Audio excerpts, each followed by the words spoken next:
conceptos de peligro, riesgo, controles, en qué consiste una visión moderna de la gestión de los peligros y riesgos en el trabajo. Primero hay que identificar los riesgos, luego hay que priorizarlos y finalmente establecer una estrategia de control para el uso eficiente de los recursos. ¿Bien? Vimos algunos ejemplos de peligro, riesgo, consecuencia. ¿Bien?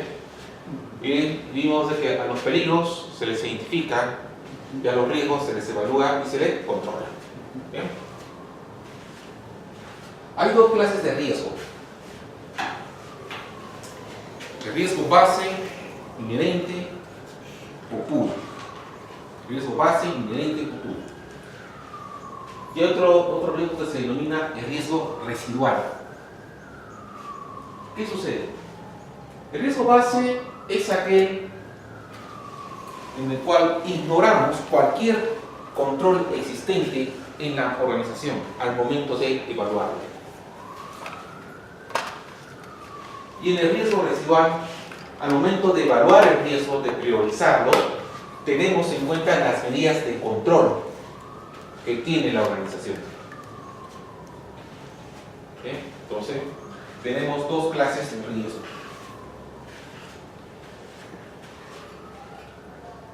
Cuando el riesgo se materializa y los provoca daño, alguien resulta afectado. La persona, el medio ambiente, la propiedad, la comunidad, el proceso.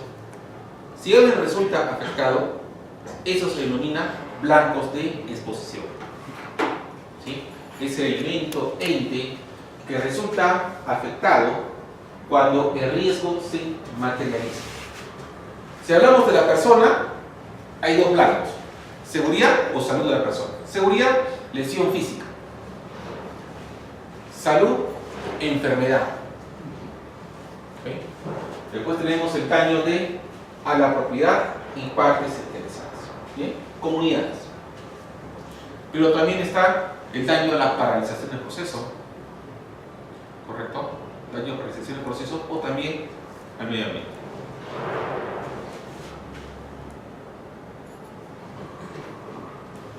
Esta es la estructura de lo que vamos a ver a continuación.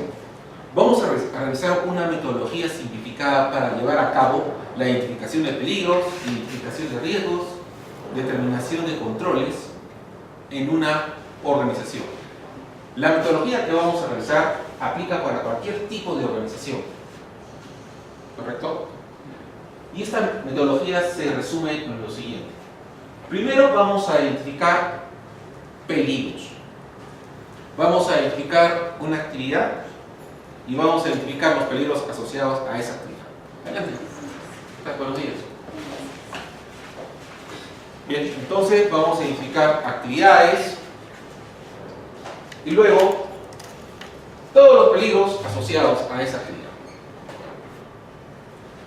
Luego de eso, analizamos el peligro. ¿Qué analizamos? Su origen, su naturaleza, es decir, su procedencia. Si es de origen químico, psicosocial, ergonómico, biológico, físico, locativo, hay diferentes orígenes del peligro, la naturaleza del origen. ¿Bien? Luego de eso determinamos los riesgos asociados al peligro. Vamos a identificar las consecuencias asociadas a la fuente. ¿Sí? Ya sabemos que el peligro es la fuente y el riesgo es la consecuencia. ¿Bien? Entonces identificamos el riesgo. Luego de eso evaluamos el riesgo. Ahí lo vamos a priorizar. Ahí vamos a establecer su nivel de criticidad. Si es un riesgo alto, medio, bajo, si es un riesgo inaceptable o es tolerable para la organización. Dependiendo del resultado del nivel de criticidad, implementamos, identificamos controles. Es decir, vamos a eliminar el riesgo, lo vamos a sustituir, vamos a aplicar una solución de ingeniería algún control administrativo o simplemente el uso de EPP. En otros términos, terminamos, tratamos, toleramos o transferimos el riesgo. ¿Bien? Esta metodología que vamos a revisar es una metodología continua.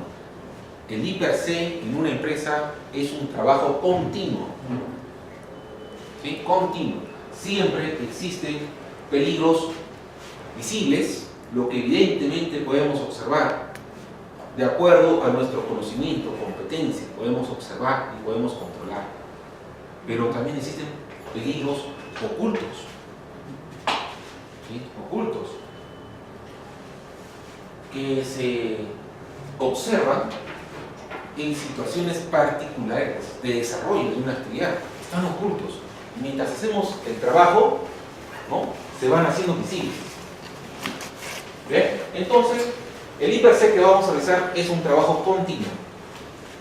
Esta metodología interactúa los peligros y riesgos referidos a la persona, al ambiente de trabajo, referidos a las herramientas de equipo, todo lo que interactúa con la persona mientras realiza la actividad. ¿Correcto? Esa es la filosofía.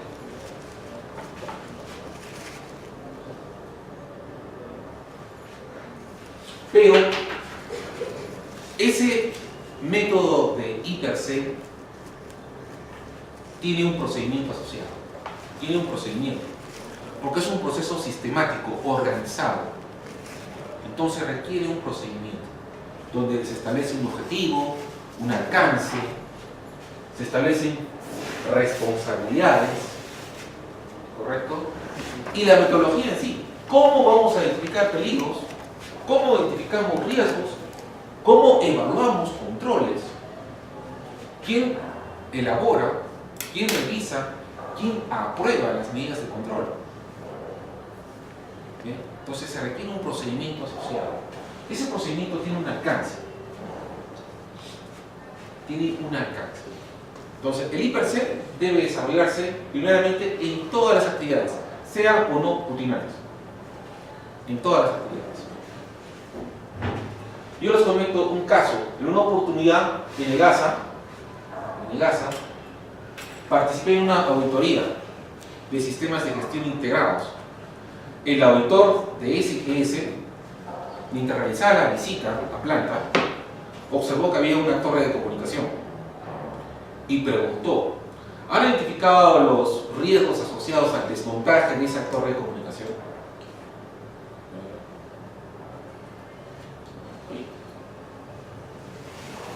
No tenemos la necesidad, pero por eso, ¿la han identificado? Bueno, lo revisamos en gabinete. Esa fue la respuesta que le dimos, ¿no? Entonces, oye, es igual que me diga: ¿ustedes han identificado los riesgos de la demolición de esta oficina?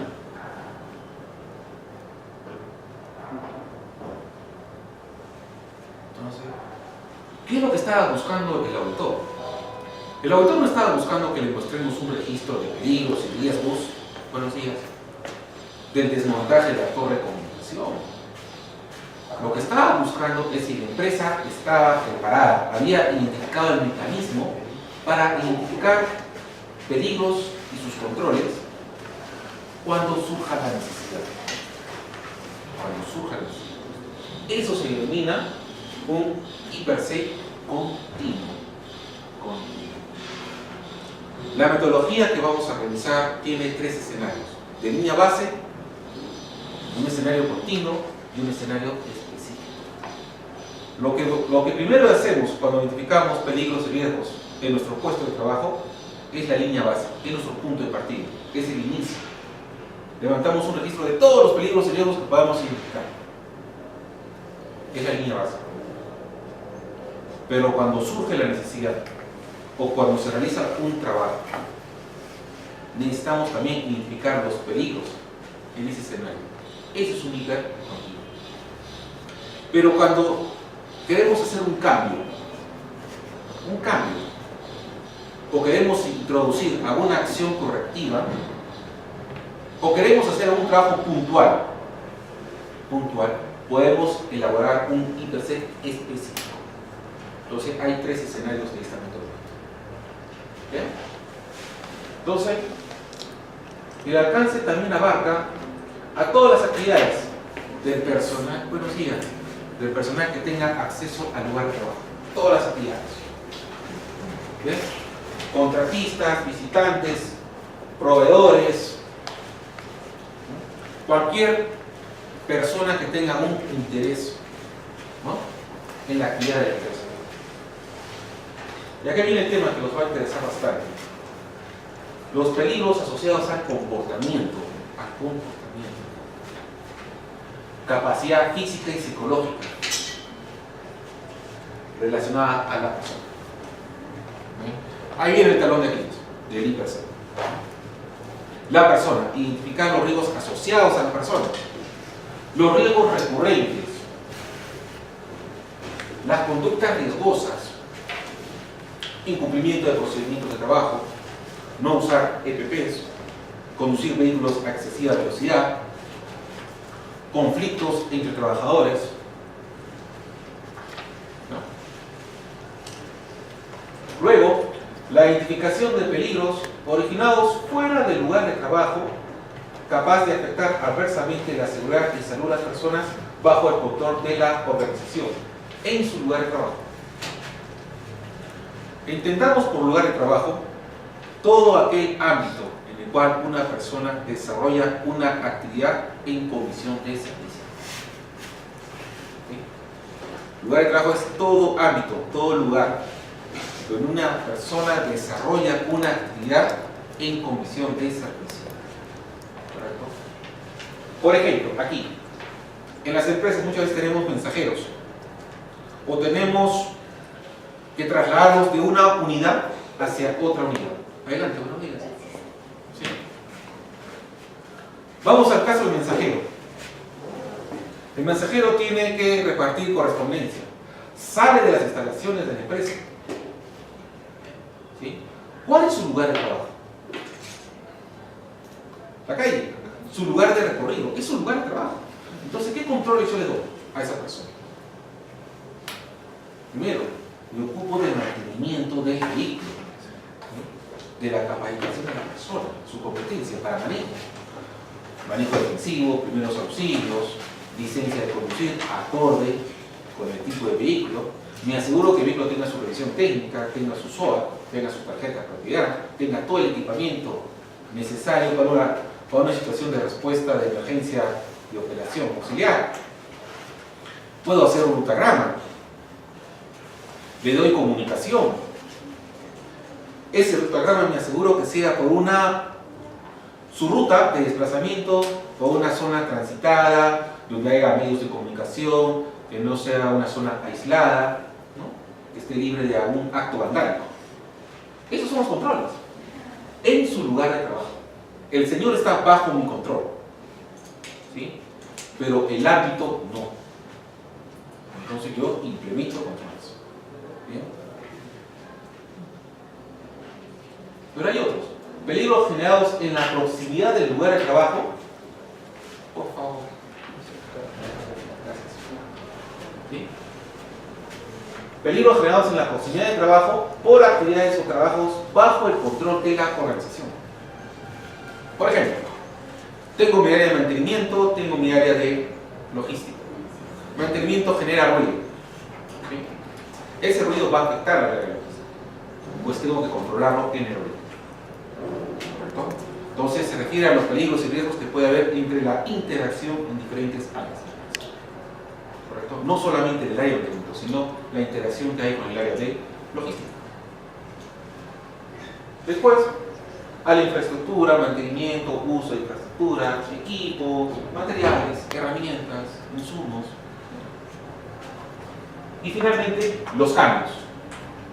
Ayer les hablé de que a veces tenemos un problema y tenemos una solución. Y para no caer en el paradigma de que el remedio puede resultar peor que el mal, esa solución, antes de implementarla, tenemos que evaluar los riesgos de su implementación, de esa solución. Eso se denomina gestión del cambio. Eso es importante. En seguridad y en salud, si ustedes tienen alguna enfermedad, tienen algún accidente de trabajo, han identificado las causas y proponen soluciones, acciones correctivas, antes de implementarlas, evalúen sus riesgos. Antes de implementarlas, ¿correcto? Ahí también les va a servir para que tengan un panorama integral del costo asociado de esas soluciones, lo que va a implicar, ¿correcto? Pero también van a poder hablar en el lenguaje gerencial. Si un gerente en un momento le dice, ok, tenemos una enfermedad ocupacional, ¿sí? Correcto, ¿qué recomienda el médico asesor? Recomienda tal cosa. Bien, ¿qué implicancias tiene esta solución? ¿Cuál es el costo asociado? Quiero un costo integral. Costo integral. ¿Qué tenemos que hacer? Entonces, ustedes analizan los riesgos de esa solución, van a poder atender la respuesta en el lenguaje de una gerencia. Acuérdense, Perdón, ingeniero. sí, claro. Acuérdense que seguridad y salud demanda administración de recursos. Y si no podemos medir, no podemos cuantificar los recursos, no podemos administrar. Entonces, no solamente se trata de identificar soluciones sin el debido análisis. ¿Correcto? Entonces tenemos que analizar la solución, integrarla. ¿Bien? Entonces, todos esos aspectos deben estar incluidos en el alcance de un procedimiento imparcial.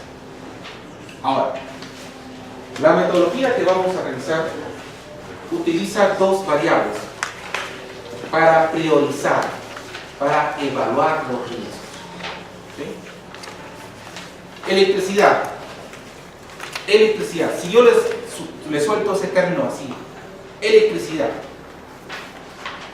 ¿qué representa para ustedes? ¿Un peligro o por un riesgo? Es un peligro, ¿verdad? Es la fuente. ¿Sí? Bien. ¿Y el riesgo cuál sería de la electricidad? Que te electrocutes. ¿Sí? Sí, que te electrocutes es el riesgo. Pero ya tenemos en cuenta la consecuencia. Porque no solamente me voy a electrocutar, también puedo sufrir quemaduras. ¿Sí? O otro tipo de lesión. Sí, puedes morir. Entonces, pero ya tengo en cuenta la consecuencia. Pero si los detenemos antes, digo, ok, buenos días. Si tengo el peligro de la electricidad y me puede pasar que me electrocute, la pregunta es, ¿qué tiene que suceder para que me electrocute? Exacto, tengo que tener un contacto con la electricidad. Ahí viene. Ahí ya está identificando netamente el riesgo puro, el riesgo asociado. En el primer caso, cuando decía electricidad, riesgo, electrocución, porque ahí tenemos asociada la consecuencia. Entonces, nosotros necesitamos saber del universo de riesgos que pueden encontrar en su trabajo y destinar los recursos necesarios para su atención. Necesitamos identificar su nivel de criticidad. Si es un riesgo alto, bajo, moderado. Si es un riesgo que le puede provocar pérdidas mayores, menores o insignificantes. Si es un riesgo inaceptable, intolerable. Necesito priorizar. Y para priorizarlo necesito identificar su nivel de criticidad. Para eso utilizo dos variables. ¿Sí? Utilizo dos variables.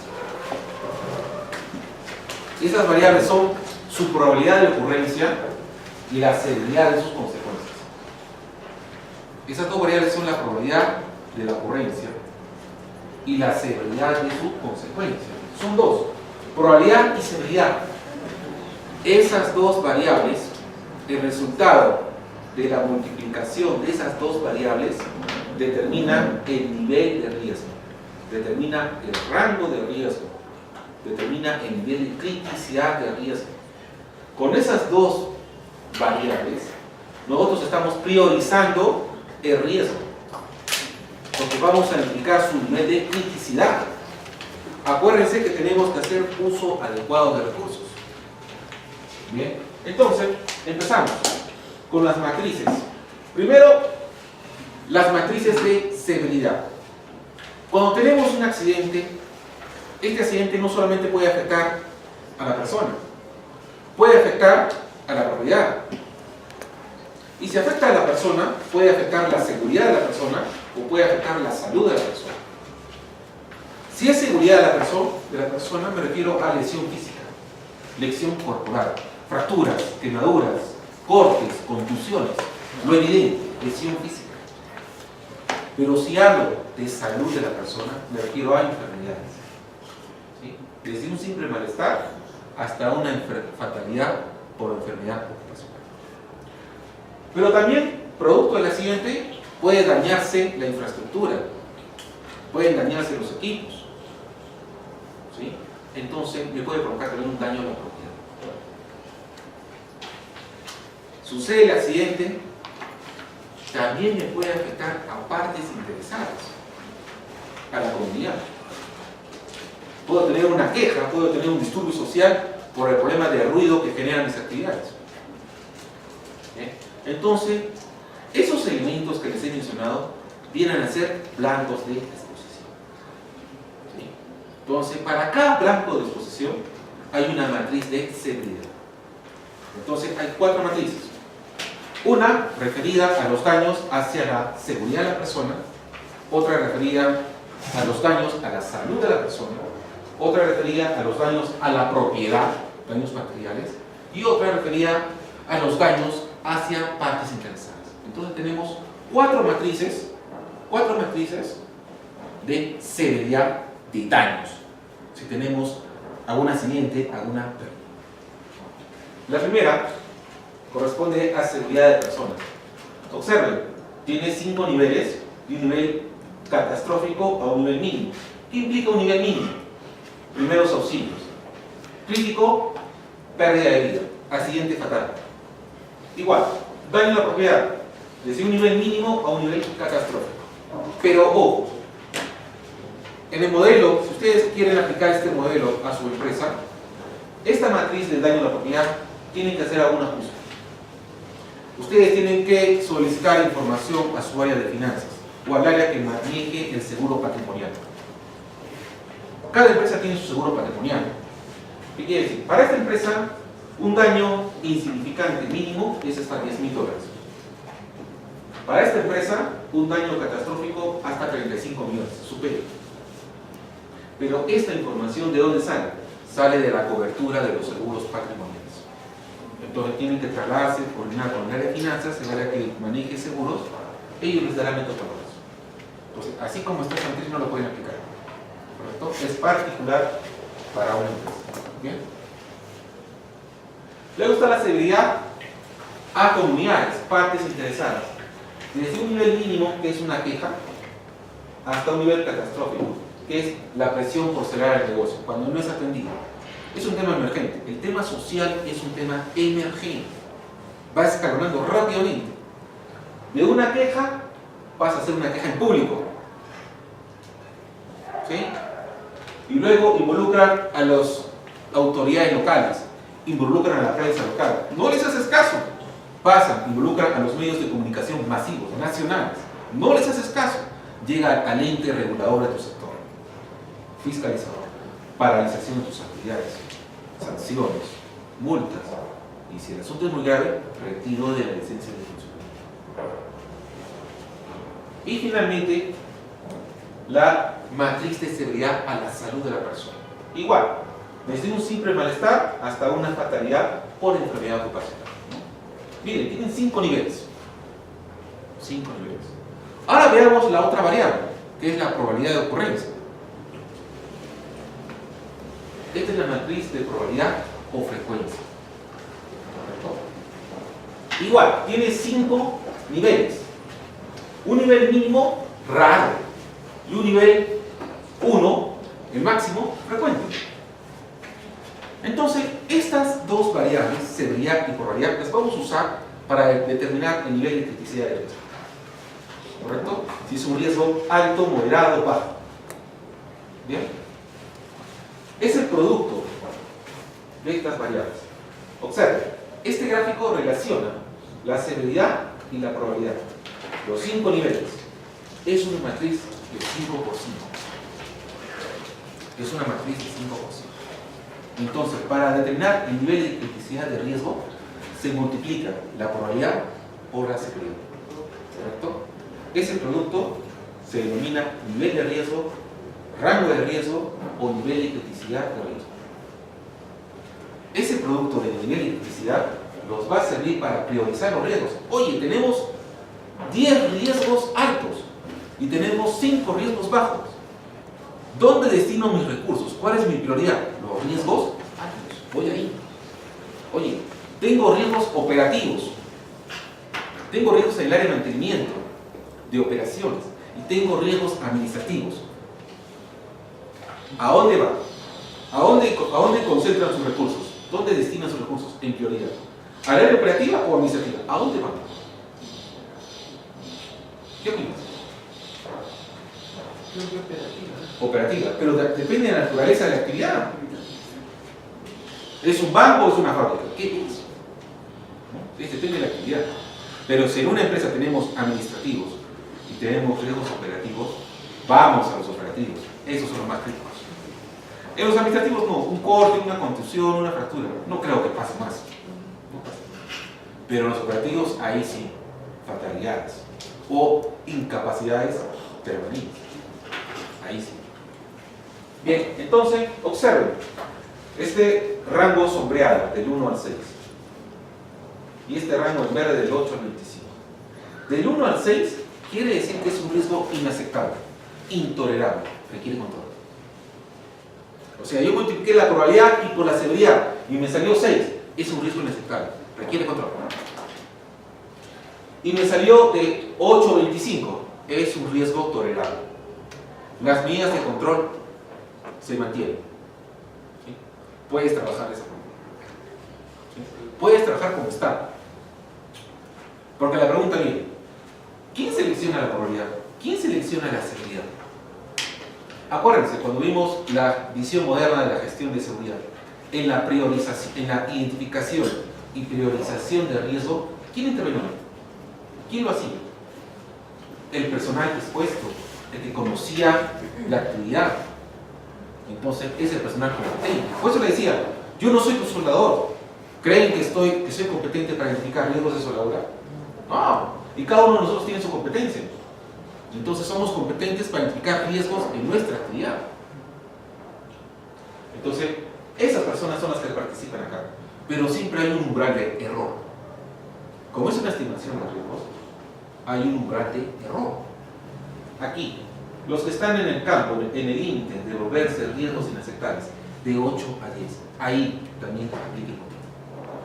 O sea, no solamente de 1 a 6, sino también en aquellos que están en el límite, de 8 a 10. Eso implica el umbral de error. ¿Correcto? Veamos un caso. Observen. Ubicación. Tengo una sala de alta tensión en 33 kV.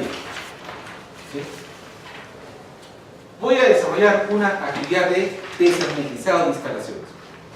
Voy a hacer mantenimiento y voy a retirar, voy a liberar de energía eléctrica un equipo, una instalación. ¿Sí? Materiales o insumos involucrados no aplican, no hay ninguno. Equipos o instalaciones involucrados sí. Está la celda del interruptor y está el EPP que voy a usar para maniobras eléctricas. Bien. ¿Cuál es el peligro ahí? La energía eléctrica. Hay energía eléctrica, ese equipo está con energía eléctrica. Ese es el peligro. El equipo está energizado. Entonces, la energía eléctrica no me va a provocar enfermedades, pero sí daños a la salud. Me va a provocar lesiones físicas, electrocución, quemaduras, ¿no? tetanización, dependiendo el tiempo que yo tenga en contacto con la energía eléctrica, y si soy más técnico, dependiendo de la intensidad de corriente. ¿Sí? Porque si esto es 220 voltios, eso, el voltaje no es lo que mata. Lo que perjudica a la persona es la intensidad de corriente. ¿Cuántos amperes hay ahí? Eso es lo que mata a la persona. ¿Okay? Entonces, seguridad de personas, pero la electricidad también puede provocar daños materiales. Sí. La electricidad también me puede provocar apagones. Tengo un cortocircuito y cuelo todo el sistema de luz pública y causa un apagón. Entonces también puede afectar a partes interesadas. Miren, este peligro puede afectar a 3 blancos. Y si afecta a 3 blancos, son 3 riesgos asociados. 3 riesgos asociados. Entonces, el riesgo. El primer riesgo, base, puro o inherente, lesiones por descarga eléctrica. Tengo contacto con electricidad, lesiones por descarga eléctrica. Ese es el riesgo puro, base o inherente. A ese riesgo lo priorizo, lo voy a evaluar. Determino su severidad y su probabilidad. 1. ¿Qué quiere decir 1? Retrocedo a la matriz de seguridad personal. 1. Fatalidad. Tengo contacto con energía eléctrica, 4. ¿Sí? 1. ¿Y qué significa 3? En frecuencia ocasional. El evento puede ocurrir. Entonces aquí, 1 y 3. Multiplicación, 3. Está dentro del rango de 1 al 6, ¿verdad? Entonces es un riesgo inaceptable, intolerable. Requiere control. Veamos otro caso. Tengo una sala de grupos diésel. La actividad es operación de los motores. El equipo involucrado es el motor en sí. Peligro, ruido. Ruido. Blanco, salud de la persona. Riesgo, hipoacusia. Sordera, fatiga auditiva. Seguridad 2, probabilidad 3. 2. Vamos a la matriz de salud. 2. Crítica. Caso reversible. Ya saben que las lesiones al oído son reversibles. ¿Sí? Caso reversible. Y frecuencia 3. Ocasional. El evento puede ocurrir en algún momento. Entonces, 2, 3. El producto 6. Es un riesgo inaceptable. Requiere. Esa es la forma. Así. Sí. En el tema de hipoacusia, en el tema de riesgo, Ajá. Si dice que es contacto, Sí. hipoacusia no es de frente el contacto, o sea, el contacto sería exposición al ruido, ¿no? Porque si el peligro es el ruido, la exposición puede ser el contacto. Correcto. Pues hace un momento le decía, peligro, electricidad, riesgo, electrocución. ¿Sí? Un momentito. Está bien, el riesgo es de electrocución, porque tenemos en cuenta la consecuencia. Pero hagamos la pregunta, ¿qué tiene que pasar para que te electrocutes?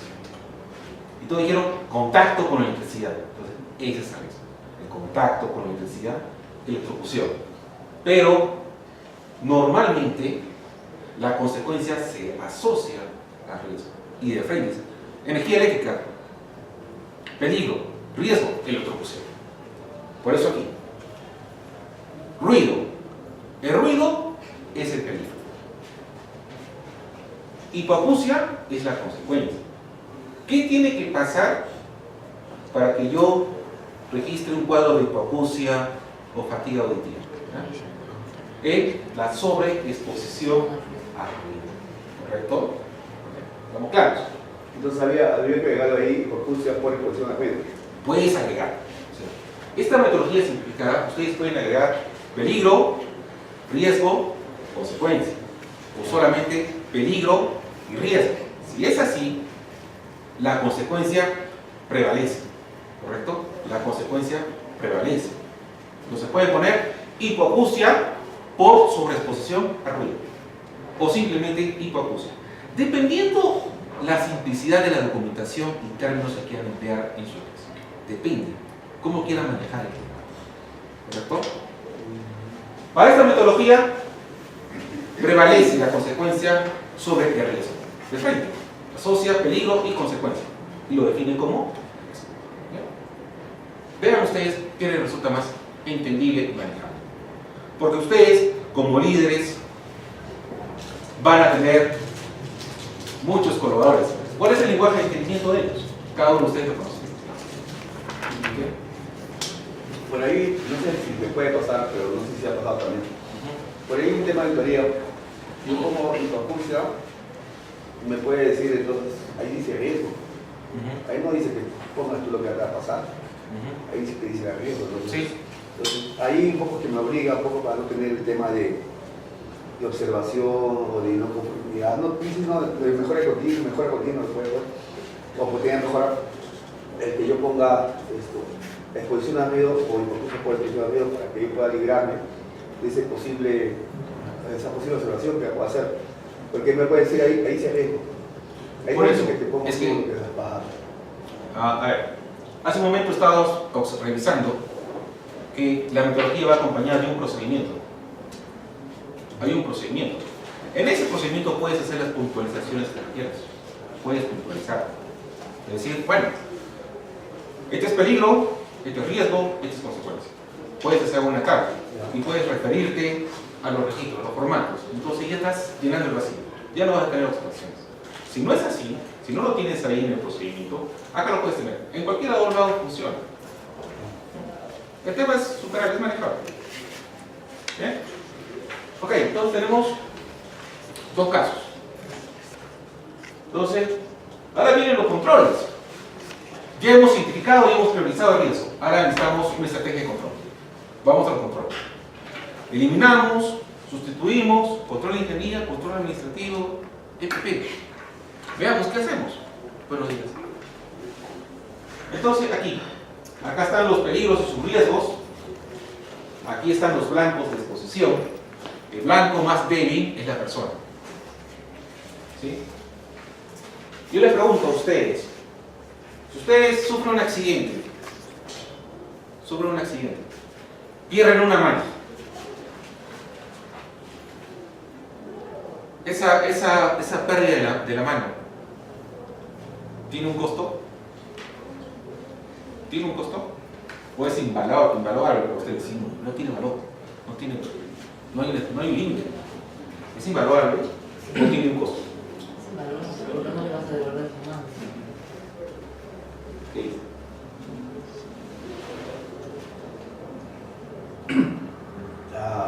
Para un tema de control, o sea, para un criterio en todo caso de evaluación, podría yo considerar primeramente el tema de daño.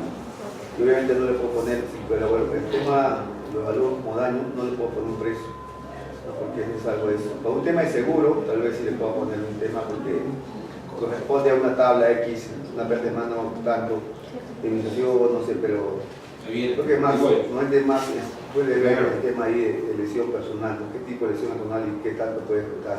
Exacto. El tema, ¿cuánto yo cuido mi recurso como empresa? Porque para trabajar definitivamente no tiene un precio humano. Pero para el seguro sí. De seguro sí.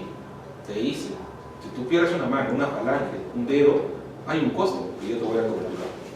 Hay un precio. Existe. O sea, si somos así objetivos secos, sí, existe. Tu mano tiene un precio. Existe. Y está coberturado por tu seguro. Pero el tema es tengamos. ¿Y cuál es el costo del control? Dependerá del nivel de seguridad que deseas alcanzar. Dependerá también de los requisitos legales aplicables a tu actividad.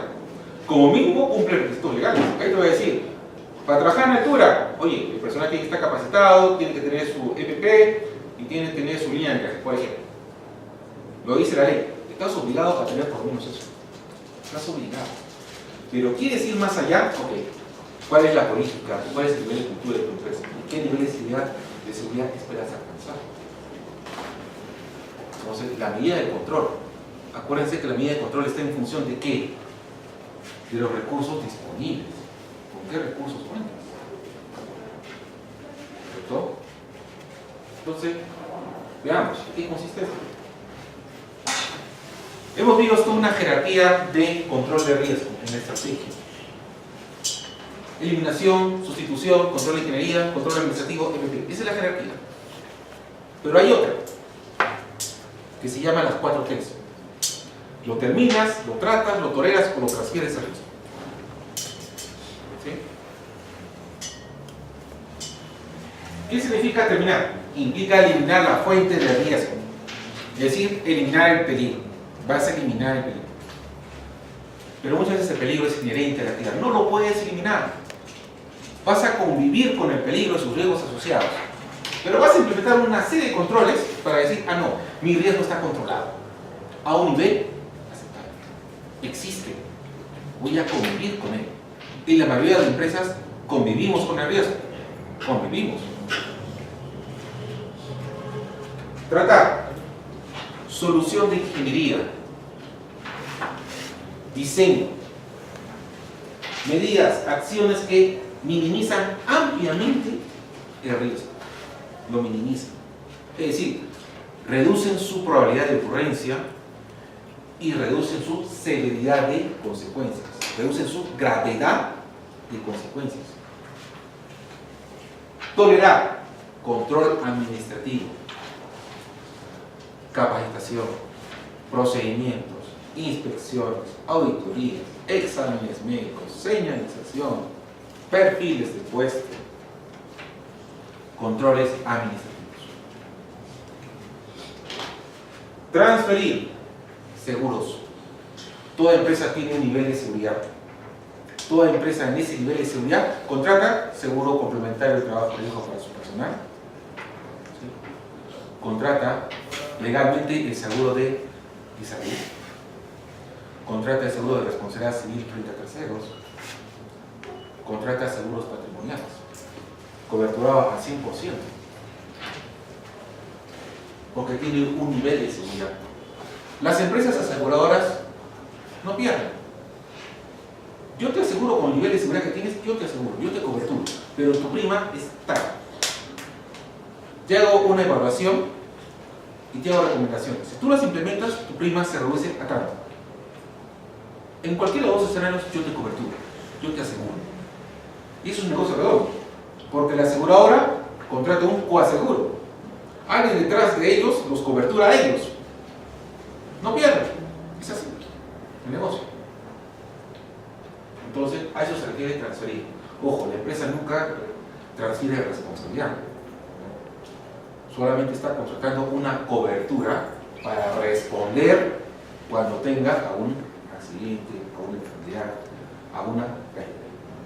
Interferir no se podría entender tal vez como que yo contrato a alguien para que haga el trabajo, no directamente mi empresa, sino hacer un tercero. Yo contrato a un tercero para que vaya en representación mía para hacer un trabajo. ¿A eso te refieres? Sí, por ejemplo, tengo, no se puede, estructuras de alta tensión y directamente mi personal no se va a exponer a eso, estoy transfiriendo el peligro a otra empresa que sí esté capacitada, que sí tenga recursos, que tenga no sé cuánto y pueda hacer este mantenimiento de alta tensión. No, no se refiere a eso, pero en ese caso preciso, mira, es lo que normalmente hacemos. Cuando realizamos una actividad no rutinaria, ¿correcto? No rutinaria. Que sobreentiende que no tengo competencia para hacer ese trabajo. Yo contrato una entidad especializada. Es mi personal, ojo, en términos objetivos, es mi personal. Solamente que tiene otra modalidad de contratación, pero es mi personal. Por eso soy solidariamente responsable si pasa un accidente.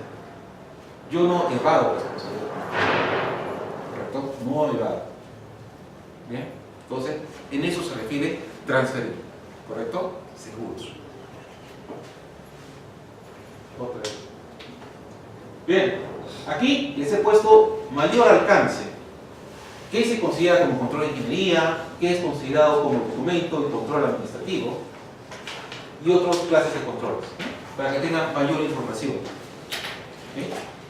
¿Qué podemos clasificar como tipos de controles al momento de seleccionarlos? ¿Correcto?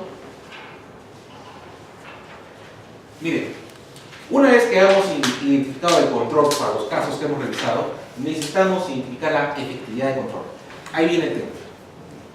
La mayoría de metodologías simplificadas en las empresas no tienen efectividad de control. Y se requiere efectividad de control. Porque la pregunta es obvia y sale. ¿Cómo sabes tú que esos controles son efectivos? ¿Cómo sabes? ¿O estás esperando simplemente por una estadística de accidentes y decir, mira, esta es mi estadística de accidentes y en estas actividades, con estos controles, no tengo accidentes? Ah, ok. ¿Y qué? ¿Estás esperando tener accidentes para decir, sí, el control falló y tengo que hacer tus ajustes? No. Tú tienes que medir anticipadamente la efectividad de tus controles para que puedas decir ante una entidad fiscalizadora como SUNAFIL, mis controles son efectivos. ¿Y cómo son efectivos? Mire, yo los monitoreo, verifico su nivel de cumplimiento y adopto las acciones correctivas antes de un accidente. Adopto acciones correctivas antes de un accidente. Es decir, he observado el campo, el cumplimiento del control. Por ejemplo, he hecho una observación planeada de seguridad. Y ahí he adoptado acciones correctivas. Estoy siendo preventivo. Es diferente que tengas un accidente y te pongas a investigar y que determines que los controles fallaron y adoptes acciones correctivas. Ahí está siendo reactivo. Es totalmente reactivo. Entonces se espera trabajar en el primer escenario. ¿De acuerdo? Entonces para eso se determina la efectividad de control. Tiene un porcentaje y tiene las descripciones para que podamos tener mejor ayuda al momento de determinar la efectividad de control. Pero también se pueden inclinar por un control a través de un indicador. Es decir, la efectividad de control la reflejo a través de un indicador. Por ejemplo, el ruido. ¿Cuál es el indicador de ruido? La medición de ruido que tienes en el ambiente de trabajo. La medición de ruido. Porque, como imagínense, supongamos que acá tenemos ruido, como les mencioné, y colocamos barreras absorbentes en todo el ambiente. Mido el ruido, el antes y después. Ese nivel de reducción de ruido viene a ser un indicador de control, de esas barreras absorbentes del ruido. Estoy midiendo el control. Entonces ahí mido la efectividad. Entonces no solamente por lineamientos teóricos voy a señalizar un nivel de efectividad de control, sino también por monitoreos. ¿Sí? Inclusive puedo plantear un indicador en base a variables del indicador. Puedo plantear un indicador. Bien, ahora veamos los controles. ¿Sí? Observen. El primer caso de la sala de 33 kV, este es el peligro, energía eléctrica. ¿Sí? Teníamos una seguridad, una probabilidad y un rango, ¿verdad? Control. Procedimiento de trabajo, EPP, programa de mantenimiento, sistema de protección fiscal. Estos son los controles que voy a usar para evitar tener accidentes por contacto con energía eléctrica. En el segundo caso, el ruido, perdón.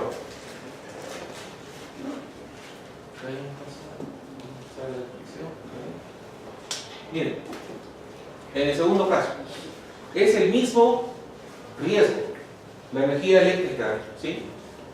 Y tengo un control diferente. Observen, tengo un control diferente. Voy a capacitar, ¿no? Tecnología de punta de este tipo. Nótese que la seguridad se mantiene y la probabilidad ha variado. Pasó de 3 a 5. Raro. 5 significa raro. ¿Qué ha pasado? ¿Por qué ha variado hasta 5? ¿Qué sucedió acá? Y nótese que la efectividad de control pasó de 75 a 95. ¿Qué sucede aquí? Este riesgo, el primero, es el riesgo puro. El segundo es el riesgo residual. Es el riesgo residual. Corríjame eso. Aquí, riesgo residual. Miren, primeramente he identificado un procedimiento de trabajo como control. ¿Ya? Vamos allá. Un procedimiento de trabajo como control. Con eso, al 75%. ¿Cómo hace el 75%? ¿Qué implica el 75%? Es un control efectivo, existen buenas medidas de prevención y pueden mejorarse. ¿Okay? Pero eso es una descripción descriptiva, algo literal. No me da mayor criterio de fundamento de lo que estás afirmando. La pregunta es, ¿puedo medir el cumplimiento de un procedimiento de trabajo? ¿Creen que es medible el cumplimiento de un procedimiento de trabajo? ¿Se puede medir?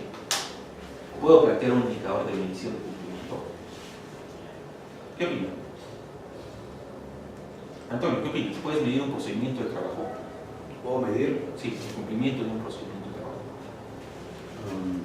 Sí, podría, en el caso del bloqueo, por ejemplo, el procedimiento de bloqueo te habla de 5 o 6 pasos, y lo que no se hace normalmente es medir eso, o sea, si está cumplido o no está cumplido. ¿Cómo lo miden? No sé, pero tal vez un checklist, tal vez. Puedes hacer un checklist o puedes hacer una observación de tarea. Eso es. Ese es el indicador. Observación de tarea mañana. Utilizan checklists. Esa es la herramienta. Ese es el indicador para medir el cumplimiento del procedimiento. Y ahí está todo. El uso de PPs, el uso de herramientas, disponibilidad de personal, competencia, está todo. Entonces, con ese indicador, ¿qué relaciona? El número de desviaciones con respecto al número de tareas o acciones observadas. Un procedimiento que tiene una secuencia lógica secuencial de tareas o acciones. Entonces, si yo observo, soy competente para observar, voy a identificar desviaciones, incumplimientos, deficiencias. Entonces, el indicador, ¿qué relaciona? Puedo referirlo a campos.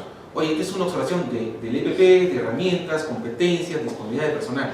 Y relaciona el número de desviaciones identificadas con respecto al número de acciones o tareas observadas. Ese es el indicador. Y eso lo puedo llevar aquí, en términos de porcentaje. Bien, entonces es la forma de plantearlo. Bien. Bueno, acá. Hasta aquí, ¿tienen alguna consulta? ¿Está claro?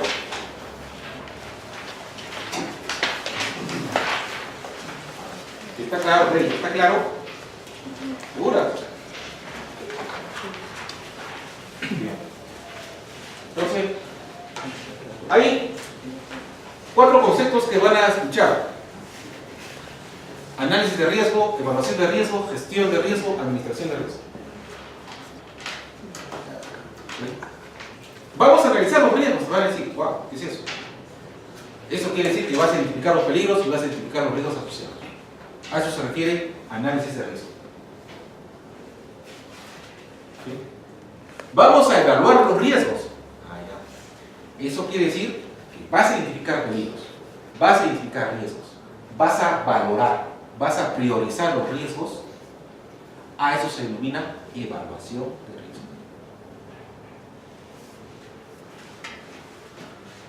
Vamos a realizar la gestión de riesgo. ¿Qué es eso? Eso implica que has identificado el peligro, has identificado el riesgo, has valorado el riesgo, has evaluado el riesgo y has implementado control. A eso se denomina gestión de riesgo. ¿Bien? Bueno, bien. Y finalmente, ¿qué se denomina administración de riesgo?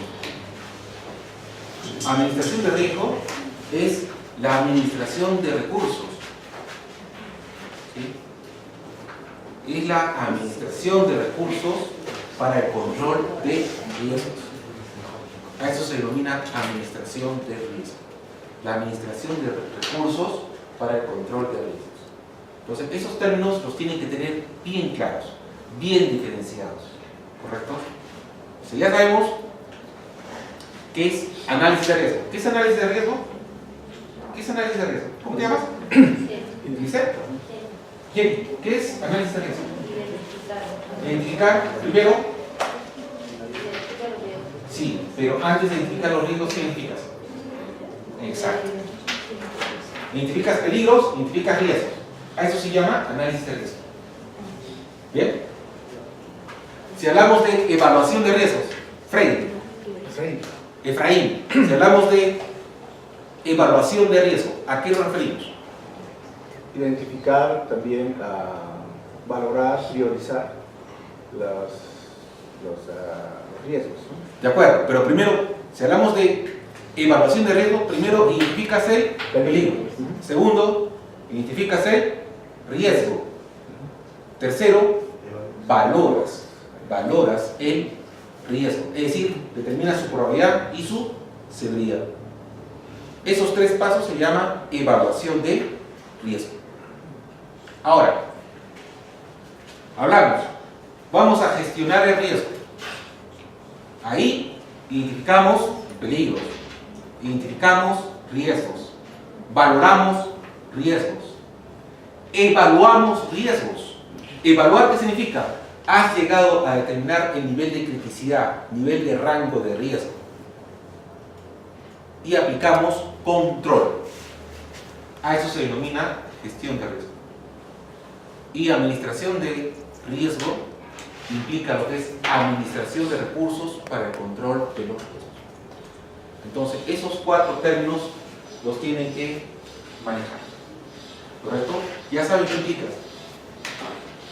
¿Bien? Hasta ahí lo que es hiperse. ¿Sí? ¿Cómo te llamas? Gina. Gina. Bienvenida, Gina, al curso. Sí, estoy bien. ¿También eres psicóloga? Bien, Gina. ¿Tienes algún acercamiento con seguridad y salud en el trabajo? No, estaba en elaboración de una clínica de salud ocupacional. Qué bien. O sea, solo se realiza aptitud y... Ok, y es la parte operativa. Ah, Ahí va. Bien. Pero esperemos que te dé bastante. Te has corrido la introducción y la parte de hiperse. sí, justo lo que... Bien. Ya Antonio te va a ayudar a ponerte al día, seguramente. Ok, gracias. Bien. Ahora, hasta ahí lo que es hiperse. Como verán, es una metodología bien simplificada. ¿Sí? Herramientas variables precisas para que puedan realizar su hiperse inicial, su punto de partida, que representa su línea básica. Si trabajan en el reglamento minero, en el sector minero, ya saben que esa línea base por lo menos una vez al año deben actualizar. ¿Sí? Pero también hay otro escenario de hiperse, que es el hiperse continuo y específico. Si hablamos de un hiperse continuo, ya son herramientas de campo. Antes del inicio de tus trabajos, identifica los peligros y los riesgos y propone medidas de control. Si es un hiperse específico, vas a hacer alguna gestión de cambio, vas a hacer algún trabajo de alto riesgo, puedes elaborar un hiperse específico. ¿Correcto? Pero ya son temas operacionales. El asunto aquí es que manejen una metodología para identificar sus riesgos en un escenario inicial. Entonces, esa metodología que hemos visto es simplificada y aplica para muchos sectores. Aplica. ¿Y qué diferencia había entre un hipercontinuo y otro hiper específico? Por eso. A ver. En campo, antes de iniciar algún trabajo, yo debo identificar los peligros, riesgos y proponer medidas de control. Debo hacerlo.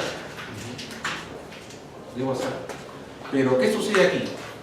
Los conceptos de hiperse continuo y específico están en nuestro reglamento de actividad minera. Una herramienta que se llama en campo, que todos los sectores la usan, que es análisis de trabajo seguro, ATS. ¿Ya? Esa herramienta normalmente es considerada como un hiperse continuo. Normalmente es considerada. Porque yo la uso, voy a hacer un trabajo en altura. Antes de hacer el trabajo, tiene su documento. De ahí coloco los pasos de la tarea, los riesgos identificados y las medidas de control. Pero no valoro, no evalúo el riesgo. Quiere decir que no identifico probabilidad, no identifico su gravedad, no identifico el nivel de riesgo. Eso está en un formato de hiperse continuo.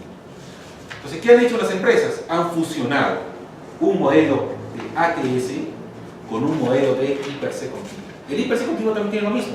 tiene pasos de la tarea, tiene riesgos y tiene controles, pero ya tiene la evaluación, probabilidad, severidad y nivel de riesgo. Entonces los dos se funcionan en uno solo. Los dos se funcionan en uno solo. Y es lo que usas en campo, solamente usas así, en campo. Entonces, eso es un hiper-C continuo, ya está funcionando. ¿Correcto? Es la manera integral de manejar esos dos aspectos. Ese es un hiper-C continuo, el que realizamos antes del inicio del trabajo. Pero también hay otra premisa. En algún sector minero, prácticamente, dice, si tú ya tienes tu línea base, tienes una actividad que vas a desarrollar, tienes un procedimiento escrito de trabajo seguro, y los riesgos están identificados en tu línea base, ya no necesitas elaborar un hiper-C continuo, ya no lo necesitas. Es cuestión de conocimiento y manejo de normas legales. Pues es una norma prácticamente del sector minero. ¿Ya se modificó ya? Solamente hay dos hiper. Sí, dos hipers. Y hiperrealidad base, clase como guía para el hiper continuo en el Exacto. campo. Pero yo te diré que el hiper específico se maneja en lo que es gestión de cambio. Se maneja. Porque a veces, mira, vas a renovar tecnología o vas a hacer algún trabajo específico fuera de lo rutinario, inclusive fuera del alcance de no rutinario que normalmente contratas para hacer. Sales del esquema, cae el hiper específico. Es algo preciso, detallado para lo que vas a hacer, gestión del cambio. Las normas legales pueden cambiar, pero si en su procedimiento está la necesidad de hacerlo, lo pueden hacer. ¿Ya? Ahora sigamos.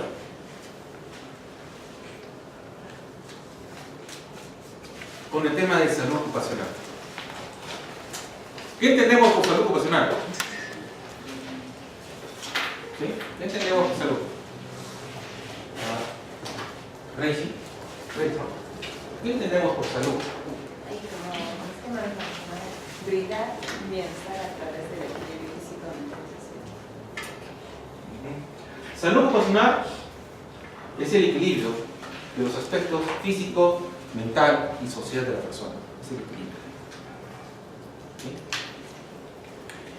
El equilibrio del bienestar físico, social y mental de la persona. Eso se define como salud ocupacional. ¿Sí? Hay un equilibrio. Ese equilibrio, ¿por qué se va a alterar? Por un agente de riesgo, por un factor de trabajo.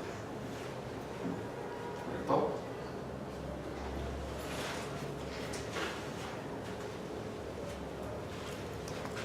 La persona realizando su actividad está expuesta en su entorno de trabajo a diferentes agentes de riesgo. Su origen puede ser biológico, psicológico, ergonómico, físico, mecánico, químico.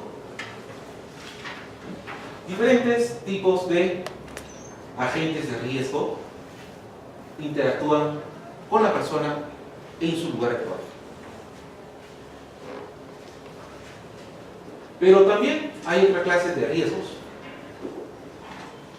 individuales o sociales inherentes a la persona. Primero, su estado ocupacional, condición de empleo, su nivel de ingreso, desigualdad de género, raza, edad. Entonces hay riesgos sociales o personales inherentes a la persona, más allá de lo que comúnmente conocemos. Pero también intervienen las prácticas, hábitos, costumbres de la salud en el trabajo, comportamiento individual de las personas, malos hábitos de la persona, o en todo caso, estado físico de la persona o el nivel de sedentarismo. ¿Qué más? Y los servicios de salud que pueda implementar la empresa.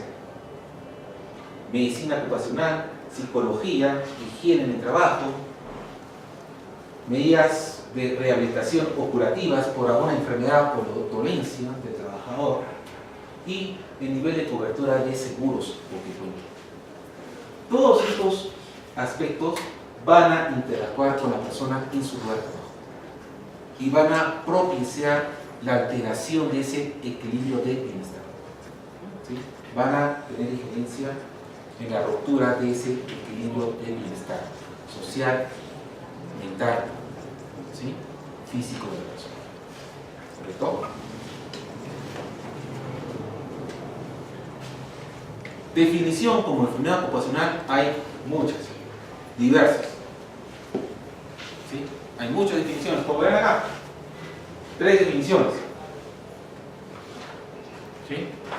Pero veamos un concepto consolidado. Estado patológico que sobreviene como consecuencia de una determinada ocupación por la actuación de un agente de riesgo inherente a las condiciones de trabajo. ¿Sí? En todo caso, aquí, miren, enfermedad ocupacional es todo estado patológico, permanente o temporal que sobreviene como consecuencia obligada y directa de la clase o tipo que desempeña el trabajo. El trabajador en el medio en que se ha visto obligado a trabajar. Miren, hay definiciones diversas de enfermedad ocupacional, pero un concepto consolidado es el que le estoy mencionando, que es un estado patológico, permanente o temporal que sobrevenga como consecuencia de una determinada ocupación por actuación de un agente de riesgo inherente al trabajo. Esos riesgos inherentes al trabajo son los que les he mencionado hasta aquí. Estos, de naturaleza mecánica, química, psicológica, económica. Son los riesgos inherentes. ¿Sí? Inherentes a las condiciones de trabajo. ¿Bien? Entonces, eso es un concepto consolidado. ¿Bien? ¿Hay alguna diferencia entre enfermedad ocupacional y enfermedad profesional? Sí. ¿Cuál es la diferencia? El reconocimiento del sector. ¿El sector? ¿O el sector se diferencia? Sí, hay un reconocimiento del sector.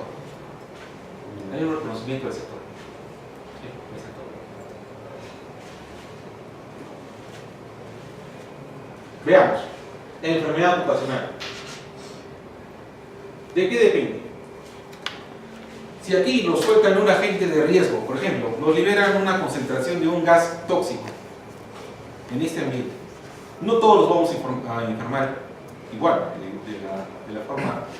de una forma igual. Ya sucedió una vez. ¿De acá? ¿Resultaron?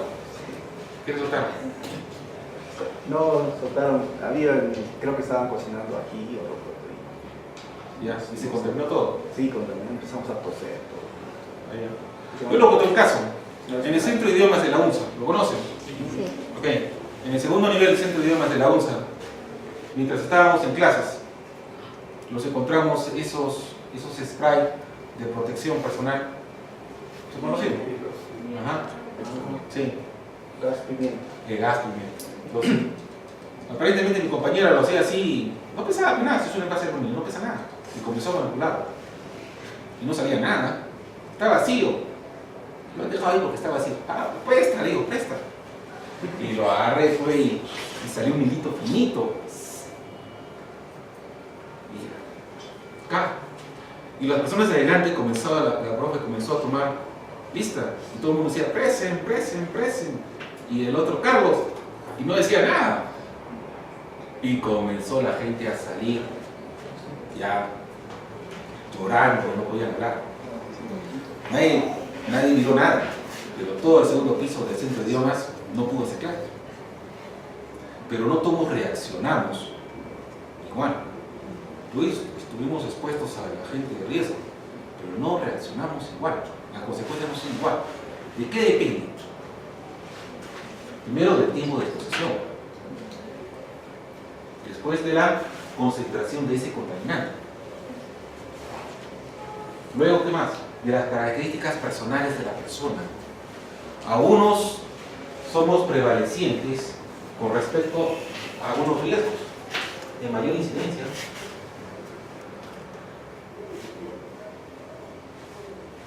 ¿Sí? Algunos, por nuestras características, tenemos cierta, ¿cómo le puedo explicar? Prevalecencia, disposición, ¿no? para contraer alguna enfermedad rápidamente con respecto a otras personas. Y también depende mucho de la presencia de algunos otros contaminantes en el ambiente de trabajo. Entonces, de 4 aspectos depende cómo se registre, cómo se genere una enfermedad en la persona. ¿Cierto? Depende de esos 4 factores.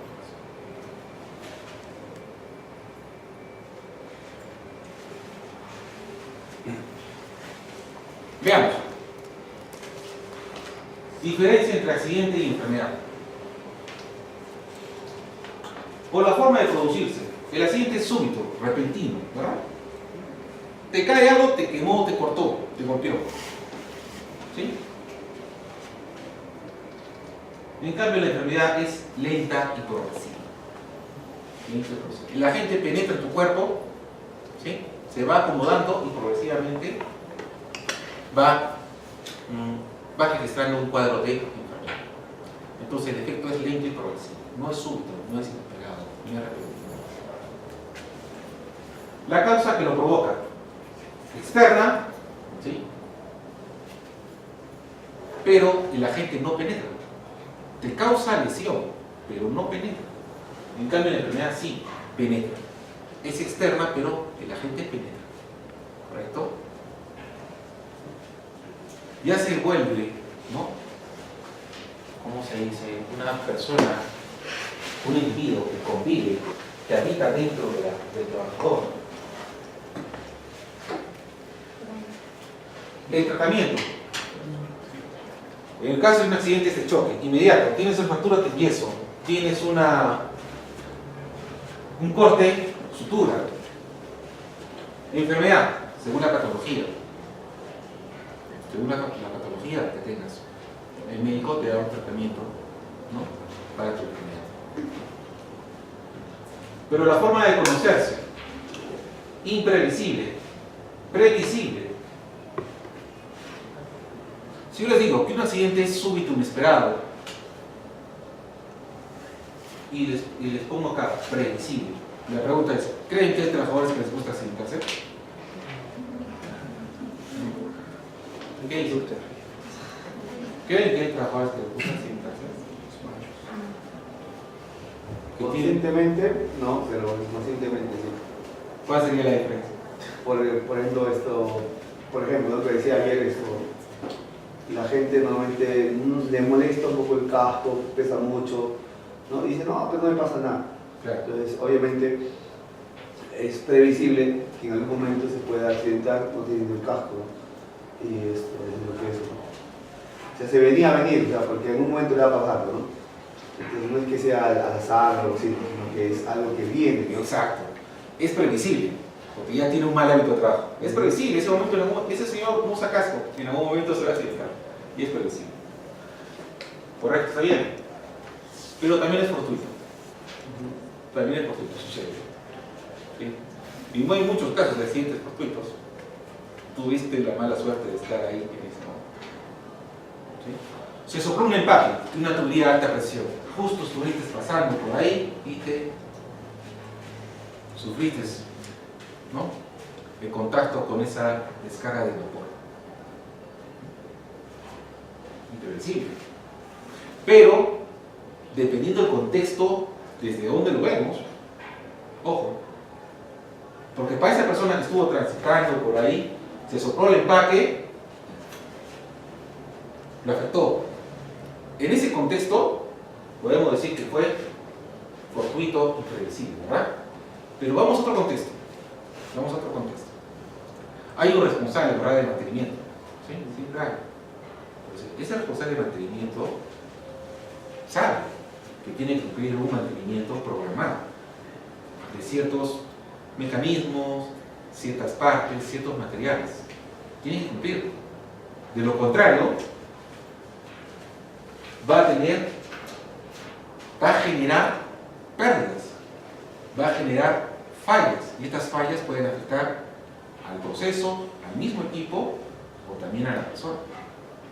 Entonces ahí ya no sería impredecible. Hay una inacción. Hay una inacción. ¿Correcto? Entonces, el caso ahí es predecible. ¿Correcto? Miren el contexto. Dependiendo del contexto que ustedes lo enfoquen. ¿Correcto? Dependiendo del contexto. Pero si ustedes, la mayoría de aquí hay psicólogos que quieren especializarse en el tema organizacional.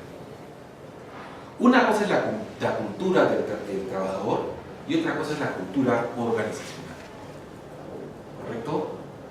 Entonces, la pregunta viene ya, desde un contexto ya psicológico.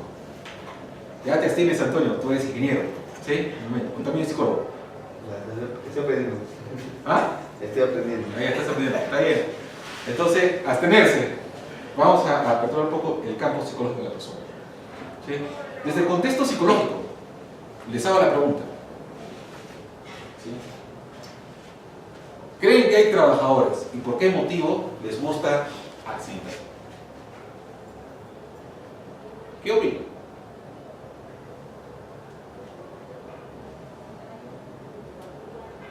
¿Ray? Sí, yo creo que sí. ¿Pero por qué? ¿En qué fundamentas?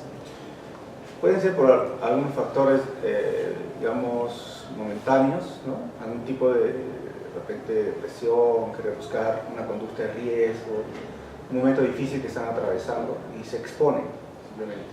¿Y cuál es la finalidad? ¿Qué están buscando? Un lado, compensar quizás, ¿no? O hacer sentir mal a otra persona cuando va a saber que hay un accidente y lo involucra con su trabajo, entonces eso es un tratamiento que Podría ser uno, pero tú decías en un momento beneficio. Sí. ¿Pero qué beneficio? descanso. Bueno, la clásica es el descanso, ¿no? Un accidente leve y más. El otro en cuanto a lo que es el seguro. Exacto. Yo sé que estoy asegurado, busco un descanso, pero ¿cuál es el motivo? Tengo algo en la mina, algo estoy planeando. Pues sí, tener 5 días de descanso médico, puedo, en ese interín, puedo hacer una actividad extra que me va a brindar cobertura para salir de la coyuntura salarial que tengo en este momento. Ya lo planeó. Pero puede ser también un incidente que puede ocasionar que vas mal al trabajo, o porque normalmente lo que decíamos ayer, ¿no? Se supone que cuando tú entras a trabajar, tus problemas de tu casa los dejas en la puerta y ya, pero hay personas que normalmente no lo pueden hacer, ¿no? O puede ser algún tema muy serio que no lo deja concentrarse realmente en el trabajo y por eso, por ejemplo, si es alguien que tiene que utilizar el casco y normalmente lo utiliza, pero ese día se encuentra desconcentrado o pensando en alguna otra cosa, quizás lo olvide porque no está concentrado en lo que hace, entonces puede olvidar su casco que siempre lo suele utilizar y justo en ese momento ocurre un accidente. Entonces como que tampoco lo buscaba, ¿no? Y tampoco es como que fue algo que no estaba... No, está bien, estamos de acuerdo. O sea, los problemas los dejas en la puerta, pero los problemas los llevas acá. Claro. Definitivamente es algo. Así como no dejamos nuestro celular, igual, el problema siempre va con nosotros. ¿Es así? ¿Correcto? No, pero la pregunta va desde el contexto psicológico. Buscarle el argumento y el fundamento para decir sí, hay personas que buscan el accidente. Buscan, y como tú dices, están pensando en algún beneficio. Algo tienen planeado. Y es cierto, buscan el accidente, lo buscan. Miren, los ingenieros, los psicólogos no somos médicos. ¿Sí? No somos médicos. Alguien puede decir simplemente, se puede personar a su área de recursos humanos o al área de seguridad o a su supervisor y puede decir, ¿sabe qué? Señor, me he caído. Vengo a reportar un accidente, me he caído. ¿Qué van a hacer ustedes? ¿Qué van a hacer ustedes? Verificarlo. No, cumplir su procedimiento de atención de un accidente, de emergencia. Van a tener que evacuarlo y que lo vea una persona competente, que lo revise y que lo entienda. ¿Correcto? Ya luego harán la investigación, ya todo el tema, ¿no? Pero ustedes en ese momento hacen eso. Pero no todos hacemos eso. Yo les voy a contar un caso, miren. Era un ayudante soldador, y ya saben que tanto el soldador como el ayudante usan el mismo equipo de protección. Pero esta persona no lo usó. El soldador sí estaba protegido. Entonces, una viruta, ¿sí?, lo impactó. pero ya saben dónde me cayó. Sí, aquí me cayó la viruta. Y la persona recurrió a mi persona. Entonces le dije, ¿qué te ha pasado? ¿Sabes qué? Me ha caído una viruta. ¿De qué? Soldadura. ¿Dónde? Acá. ¿Sabes qué? Vamos al botiquín. Y en el botiquín encontramos picato de butacín, que es un ungüento para quemaduras. Y se lo dije, toma, échate esto. ¿Bien? Entonces el trabajador salió y se lo echó. Entonces, hasta ahí todo normal, siguió. Y luego de eso, al día siguiente, cuando llego a la oficina, lo veo bien parado en la puerta. Algo ha pasado. Entonces yo me acerco y le digo, ¿y qué tal, Silvestre? ¿Cómo te fue? Me fue mal, dice. ¿Cómo que te fue mal? ¿Qué te ha sucedido? No sabes que en la noche me he puesto mal, se me ha hinchado. Dice. A ver, muéstrame, ¿qué es lo que ha pasado? Vamos, muéstrame. Y sacó todo. Y estaba pinchado. Estaba hinchado. Rayos, ¿sí? El toque. Jefe inmediato, gerente de generación. Ingeniero, uy, ¿sabe qué? Hay un problema con Silvestre. ¿Qué sucedió? Ayer mientras hacía la soldadura le había saltado una viruta de soldadura, lo he impactado en los genitales y le alcanzamos un picato de botecín para que se eche, pero se ha echado. A ver, nuevamente. Todos querían verlo. Sí. Todos querían ver. Mira, así es la cosa. Entonces el gerente va a decir, ya, Silvestre, ¿qué pasa? No, ingeniero, estoy mal, ¿qué pasa? A ver, enseña. Es un problema serio. Y adelante. Sí, claro. Y así, ¿vieron? Jefe de mantenimiento. Y era una persona más reacia. Era su jefe directo. Decía, ¿qué pasó, maestrito? Y enseña. Y el señor estaba avergonzado. Ni modo. A la asistenta social, Hilda. Ella también quería. No, lo que pasa es que aquí las asistentes sociales a veces llegan a tal nivel de compenetración con las personas que te conocen todo. Saben que si te pierdes tu casa, en qué hueco te encuentran, dónde vas, con quién sales, te compenetran a un nivel inesperado. Y la Hilda le dijo, ¿qué te ha pasado? Tal cosa. Ok, muéstrame. Ya no. ¿Qué? ¿Me vas a enseñar algo que no he visto? Así, le habló como fuerte. El trabajador tuvo que bajarse el pantalón y enseñarlo. Y a la media hora toda la empresa sabía que Silvestre tenía un problema en su caracteres. Pero sucede, y ahí pecamos de ser médicos. Entonces, por más lesión ínfima que en ese momento suceda, no crean que no va a suceder nada. Es mejor proceder de acuerdo a su procedimiento, que el especialista lo vea y determine si requiere descanso médico, no es una serie de... ¿Qué? ¿Y qué pasó con él? ¿Qué pasó con él?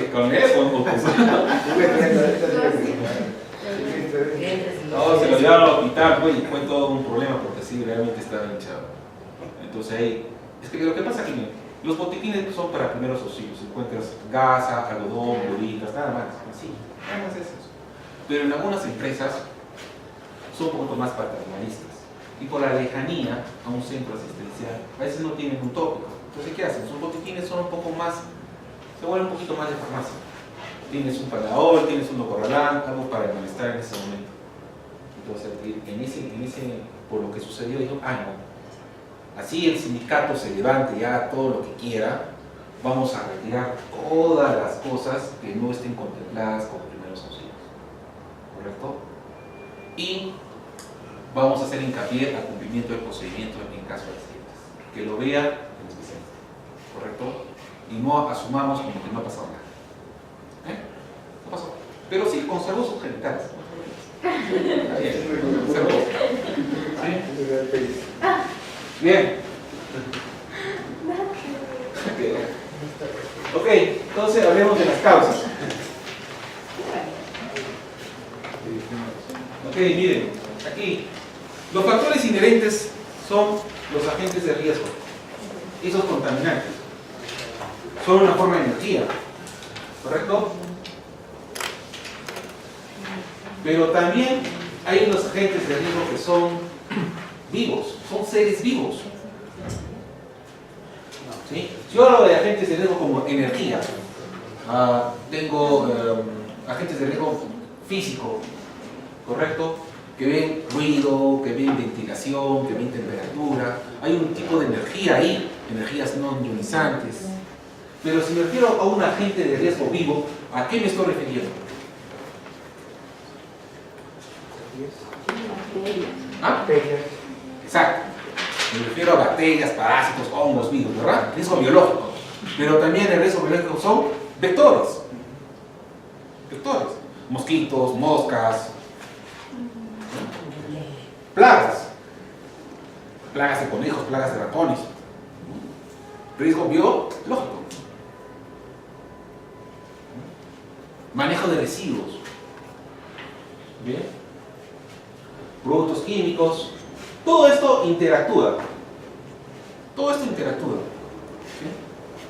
Por ejemplo, en un trabajo convencional, por ejemplo, una empresa que tiene su servicio de limpieza, jardinería, vigilancia, convencional, no un hospital. No un hospital. ¿Creen que están expuestos al riesgo biológico? ¿En dónde? En la zona de comidas, en la zona de baños, Claro. técnicos. Ya. Zona de comidas y zona de baños. Evidente. ¿Qué más? Almacenes. Almacenes. Donde se echa toda la basura. Exacto. Miren, pero están aquí. Ya. Servicios higiénicos, correcto. Comedor, correcto. Donde residuos, correcto. Y me decías, Almacenes. almacenes, correcto. ¿Algo más? En algún área de trabajo, ¿no? Dependiendo Salas. de la ventilación, de la comunidad, de la calidad del ambiente, ¿no? Sí, exacto. Del flujo de ventilación. Se puede iniciar el aire. ¿Sí? Sí. Pero ya se mezcla lo químico con lo biológico. Pero también está en su personal que hace jardinería. Ellos también están expuestos al riesgo biológico. Están en contacto con vectores. ¿Sí? Y también con bacterias. ¿Sí? Entonces, el riesgo biológico muchas veces es dejado de lado porque decimos ruido, ventilación, mecánicos, ergonómicos, psicosocial, ¿no? Estamos ahí. Y dejamos de lado a veces el riesgo biológico. Entonces, miren, es importante. Entonces, por tanto, esa metodología que hemos visto de I per C, pueden separarla. Riesgos físicos, mecánicos, biológicos, ergonómicos y psicosociales, para que amplíen su panorama y no se sesguen al momento de explicar. ¿Correcto? Buenos días. Sigamos. La naturaleza de los riesgos en el trabajo, ¿no? Físicos, biológicos, psicosociales, públicos, bueno, ya se por tema ya de vandalismo, actos de vandálicos, ambientales, químicos, mecánicos, económicos. Hay una gama, hay una variedad, ¿correcto? El asunto es que los identifiquen.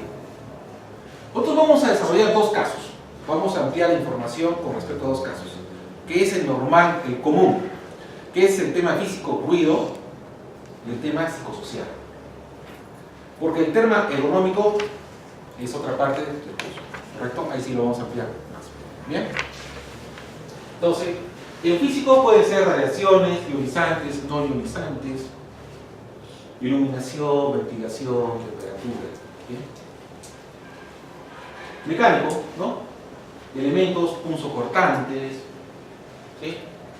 Equipos rotativos, herramientas en movimiento, ¿no? Materiales frágiles, ¿no? Son tipos de riesgos mecánicos. ¿Bien? Químicos. Tenemos polvos, tenemos humos de soldadura, tenemos vapores, gases, tenemos nieblas, neblinas.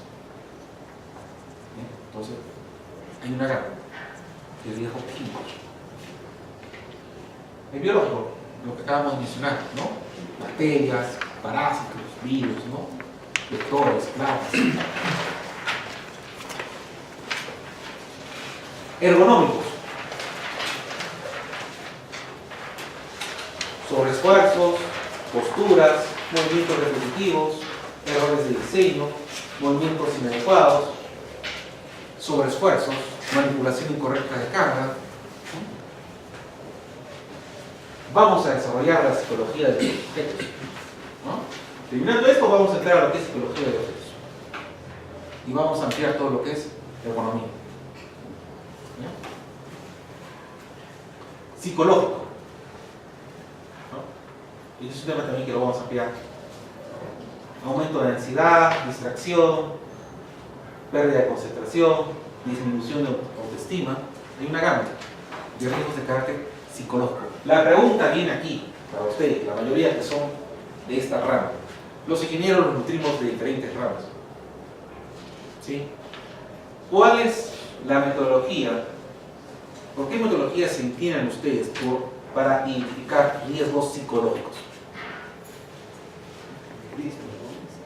¿Qué hacen? Observaciones, entrevistas, ¿qué más? ¿Las pruebas de qué? Pruebas psicológicas. ¿Ese es el contexto? ¿Sí? Observaciones, entrevistas, pruebas. ¿Ese es el contexto para identificar riesgos psicológicos? ¿O hay otro más? No sé.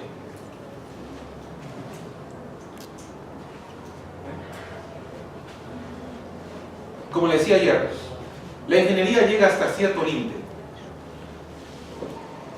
con la persona. Luego de eso necesita realizar un trabajo integrador con otras ramas, con otros especialistas que traspasen esa barrera entre ingeniería y persona. Entran ustedes. Ahora se maneja psicología aplicada a seguridad y salud en el trabajo. Ah, rayos, si me olvidé traer ese libro, les dije. Pero ahora atrás se lo traigo. Hágame recordar cuando me vaya. ¿Sí? Me va a interesar. Es un libro es el factor humano. El factor humano y la psicología aplicada a la seguridad.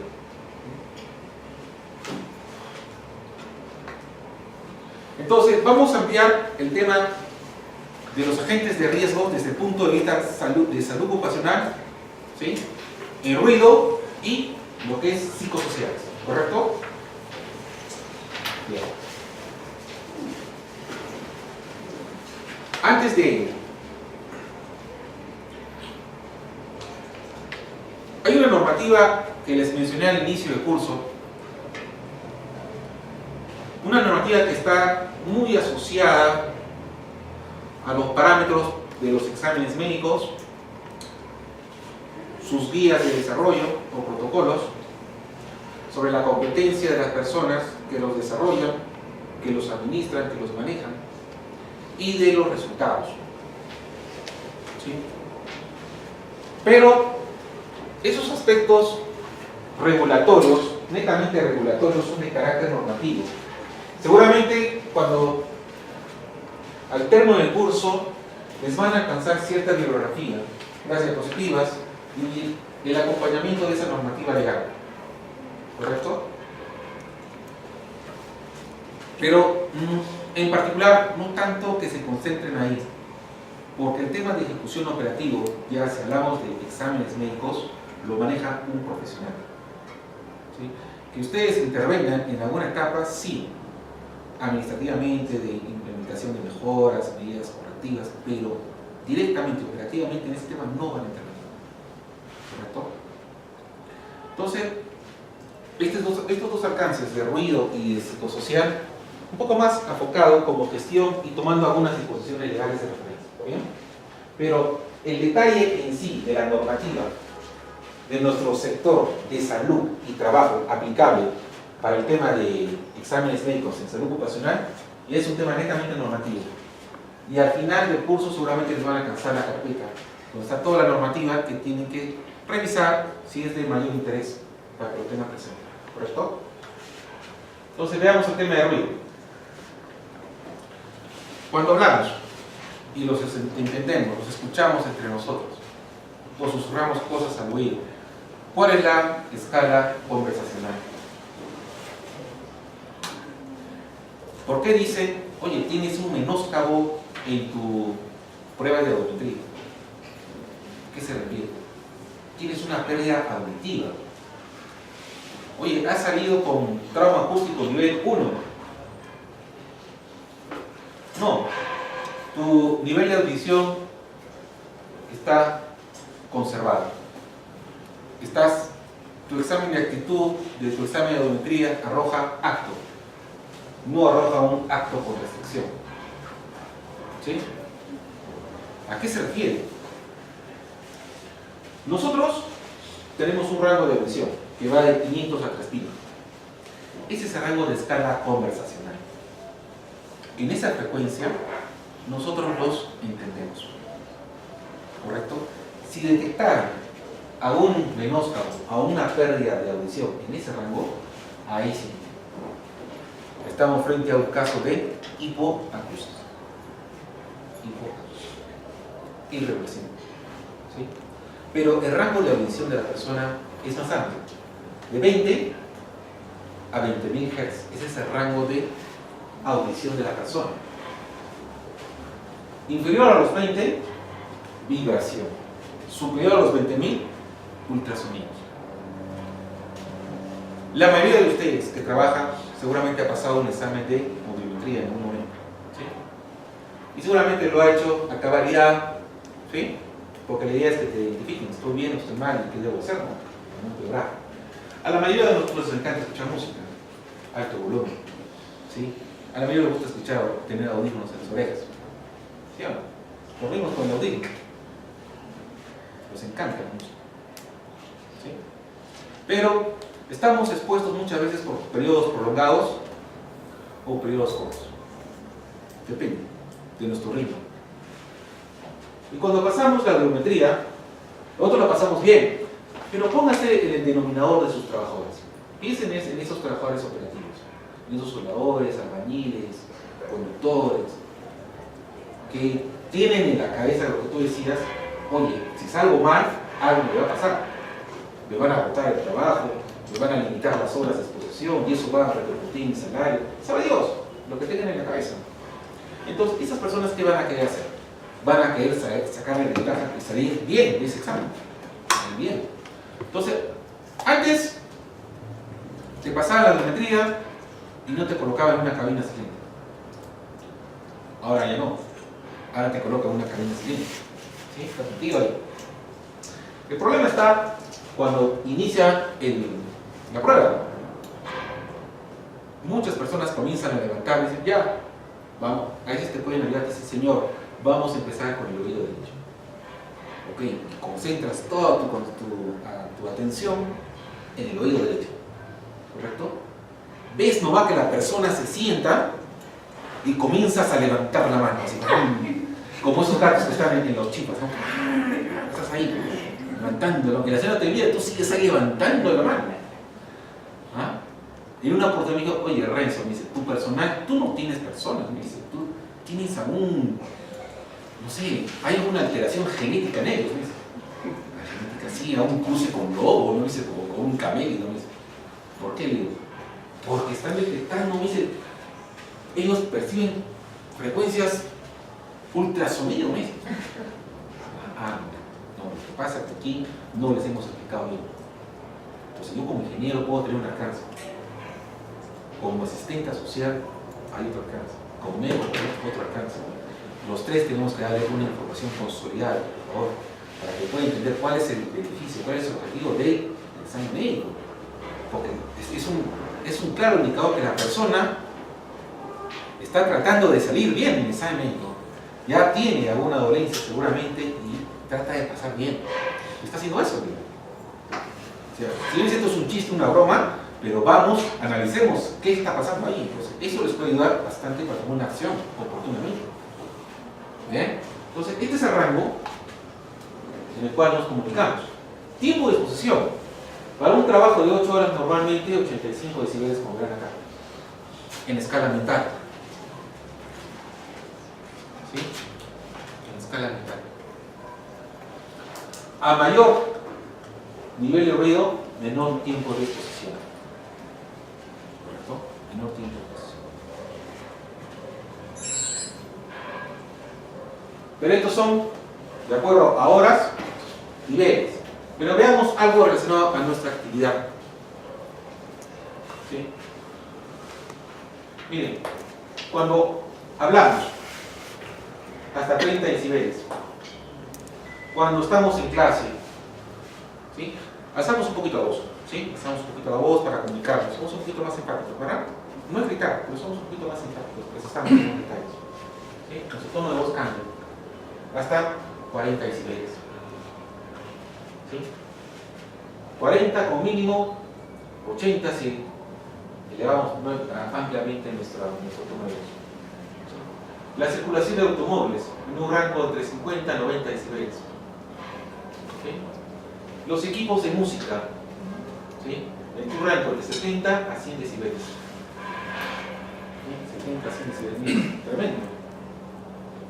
Discotecas, bares, en tu rango de 80 a 110 decibeles. Sirenas, de 120 hacia arriba. Tolerancia, 85 decibeles cada 8 horas aquí.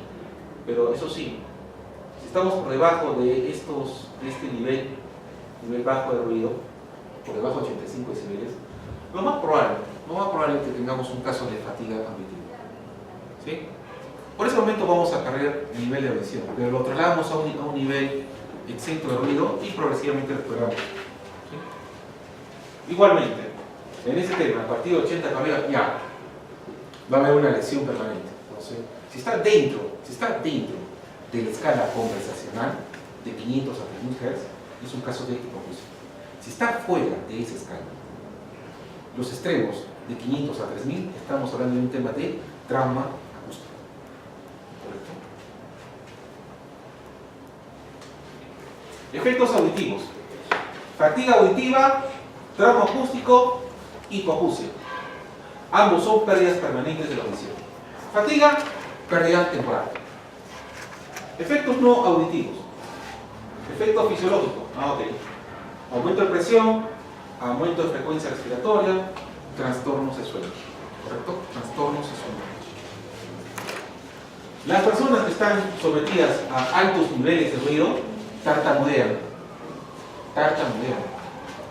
Tienen dificultad para hablar. Tartamudean. Pérdida de concentración, disminución de rendimiento, malestar general. Los sentimos fatigados, faltos de energía. Estos son efectos no auditivos. ¿Bien?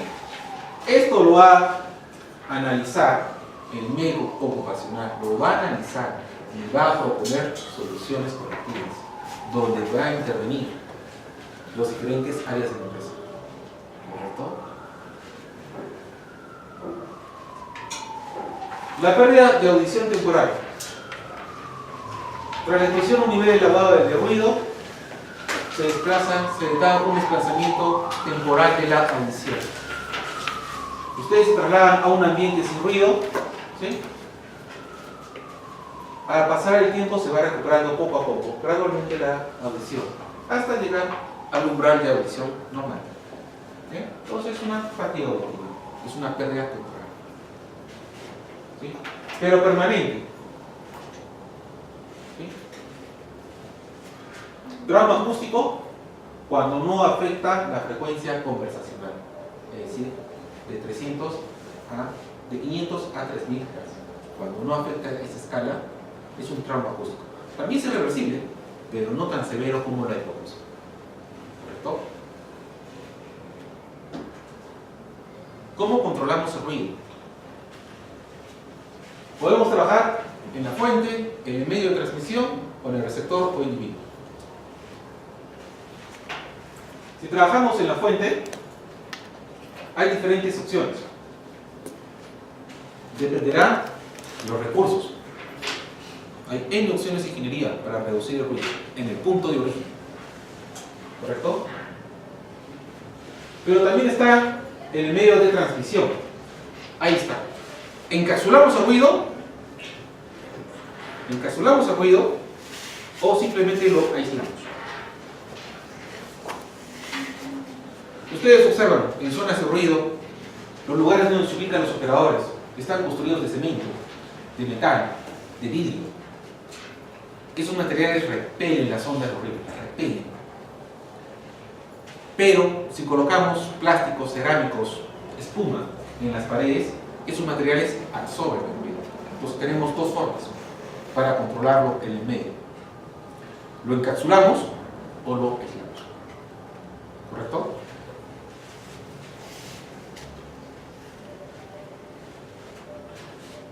Y en el receptor,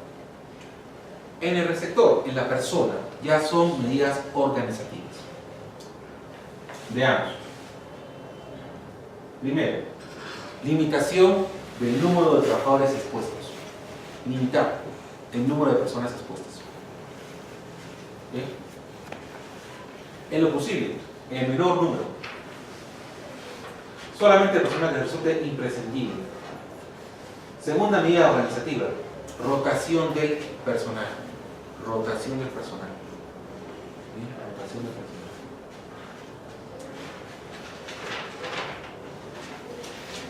Descansos en ambientes silenciosos.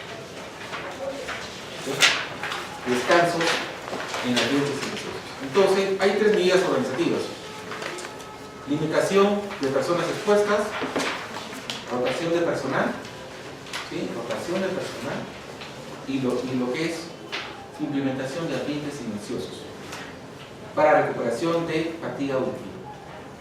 Al margen de las medidas en el foco o en el medio de transmisión. Definitivamente, si hablamos en el foco, medidas de ingeniería para eliminar el ruido son caras. Hablar de encapsulamiento y de aislamiento, sí, es lo que convencionalmente las empresas trabajan ahí.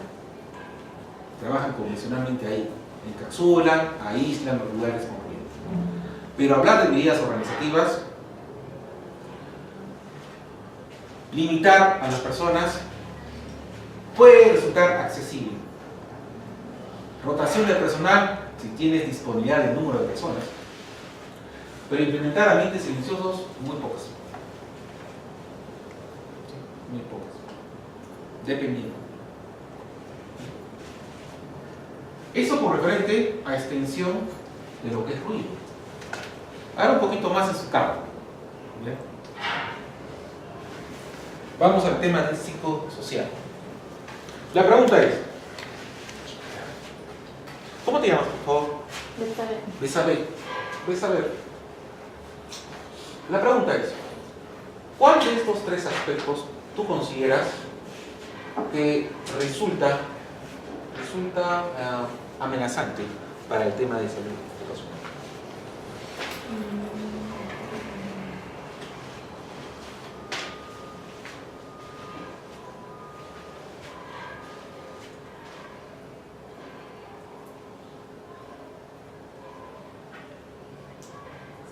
Yo pienso que las demandas de productividad y habilidades de los trabajadores. Bien. Estos tres aspectos inciden en la salud ocupacional. ¿Bien? Demanda de la productividad. Toda empresa tiene sus metas. ¿Sí?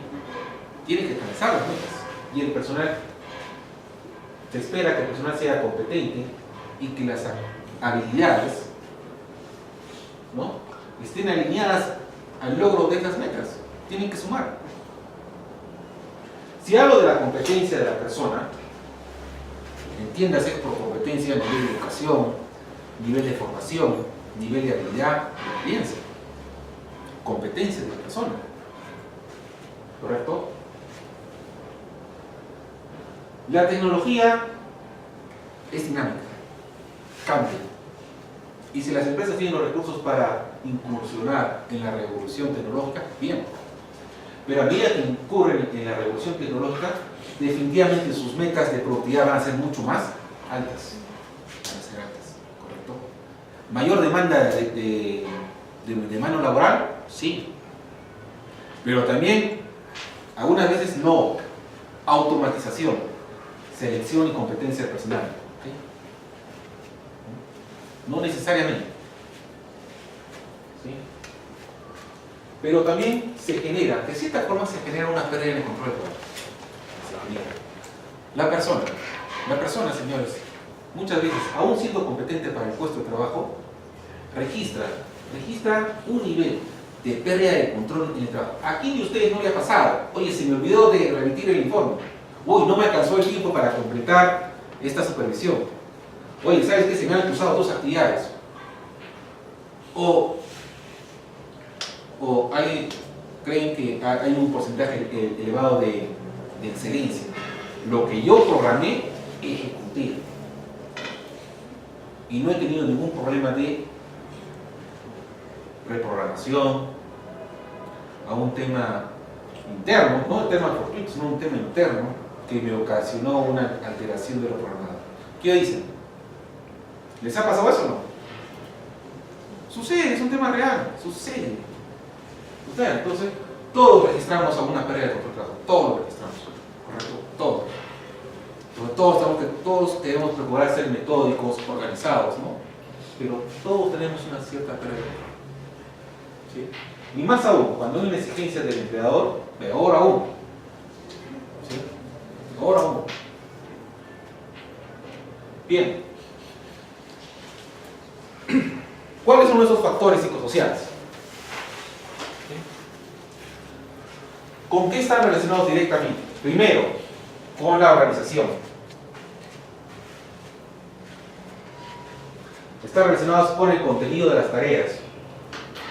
Están relacionados con los procedimientos y métodos de trabajo. Están relacionados con las relaciones entre personas. Están relacionados con referencia a la percepción y experiencia de la persona.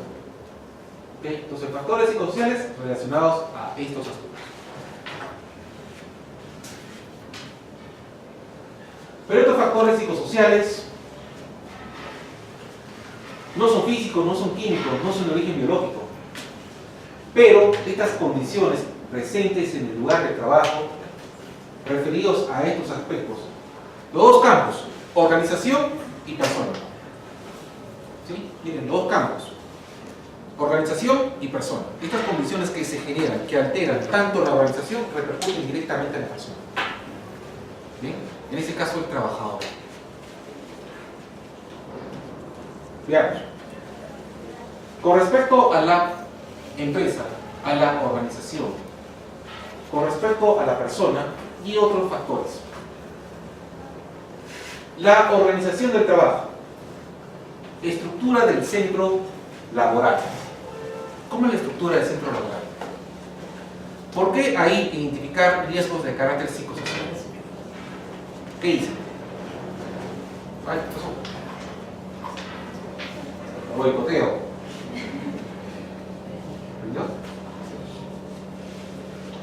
Si me refiero a riesgos psicosociales referentes al entorno laboral, al centro laboral, ¿a qué me estoy refiriendo?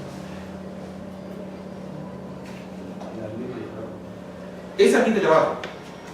Ese ambiente de trabajo. Pero ¿cuál es la estructura de ese ambiente de trabajo?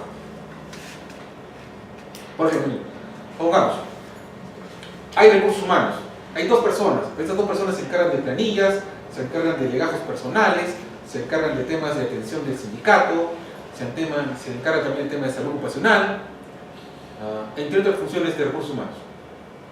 Hay el área de seguridad. ¿Sí? Hay el área de seguridad. Sucede un accidente de trabajo. ¿Cómo interactúa la organización? ¿Cómo interactúa? Si tienen dos personas para encargarse tantas cosas, hay una sobrecarga. Alguien de los dos va a estar sobrecargado. Alguien de los dos va a estar sobrecargado. Y va a registrar a un cuadro psicosocial. Estrés laboral, sobrecarga de trabajo. ¿Está sobrecargado? ¿Está muy caliente? Sí, no, pero ya cambió. ¿Está? Bueno, le haremos el favor a Manuel para que cambie de aquí. Entonces, miren, la estructura del centro laboral. Cada empresa tiene su organización y particularidades en la organización. El punto es que esta organización debe ser funcional. Debe ser funcional. Si no es funcional, en algún lado se va a registrar, ¿sí?, el tema psicosocial. En algún lado va a repercutir. Por un lado va a tener que explotar. ¿Bien? El contenido de trabajo, definitivamente. ¿Sí? La carga de trabajo, como se dice. El desarrollo de las tareas. Hay tareas que requieren mayor concentración que otras. ¿Sí? Hay tareas que requieren mayor concentración que otras. Las condiciones de ambiente de trabajo, sí. Ventilación, temperatura, ruido, vibración. Definitivamente usted los va a alterar. ¿Sí? Los va a alterar. El turno de trabajo, sí. Puedo trabajar 9 por 5, 10 por 10, 14 por 7. Puedo tener una jornada de 8 horas de trabajo normal. ¿Sí? Pero súmalo. ¿Qué tareas haces? ¿Cuál es la complejidad? ¿En qué consiste tu trabajo? ¿Qué organización tiene tu empresa? Todo va concadenado. ¿Realizas pausas activas? ¿Haces pausas activas en tu trabajo? ¿Cuál es tu ritmo de descanso? ¿Cuál es el estilo de mando de tu jefe? ¿Ustedes consideran que el jefe muchas veces termina siendo un peligro? Sí. Claro, pero es el estilo de mando. El estilo de mando. ¿Cómo es el tema de comunicación? ¿Es vertical? ¿Es horizontal? ¿La línea de comunicación tiene los puntos necesarios? ¿O es una línea de comunicación que tergiversa la comunicación? ¿Qué tipo de comunicación es? ¿No? La información es oportuna, es clara, es completa, es precisa. Eso como empresa. Persona. ¿Qué información tiene la persona? Ayer lo que decía, yo entré como albañil y termino siendo conductor. ¿Sí? Ok, podrás terminar siendo como conductor, pero tu formación tiene que ser acorde a un conductor. ¿Sí? ¿Cuál es la personalidad de nosotros? Cada uno de nosotros tiene sus actitudes. Cada uno de nosotros tiene su personalidad propia. ¿Sí? Ahí no hay similitud. Cada uno de nosotros tiene su personalidad. Es como sumándolo, su personalidad con sus características individuales y esta capacidad de adaptación. Estrés. Mire, todos tenemos que presentar un trabajo para el día siguiente. Todos, de la misma complejidad. Todos tenemos el mismo nivel de exigencia. Todos tenemos el mismo nivel de formación y educación. Todos. Vamos a preparar un informe de similares características para el día siguiente. Pues todos nosotros vamos a tener una reacción muy particular a esa exigencia de trabajo. Esa reacción particular propia de cada uno de nosotros, ¿qué se llama?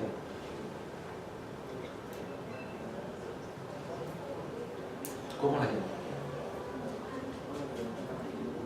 ¿Cómo lo conocemos comúnmente? Esa reacción propia de las personas a un estímulo externo. Me pongo ansioso, me pongo irrisorio, me pongo fatigado, me enfermo, termino diciendo estoy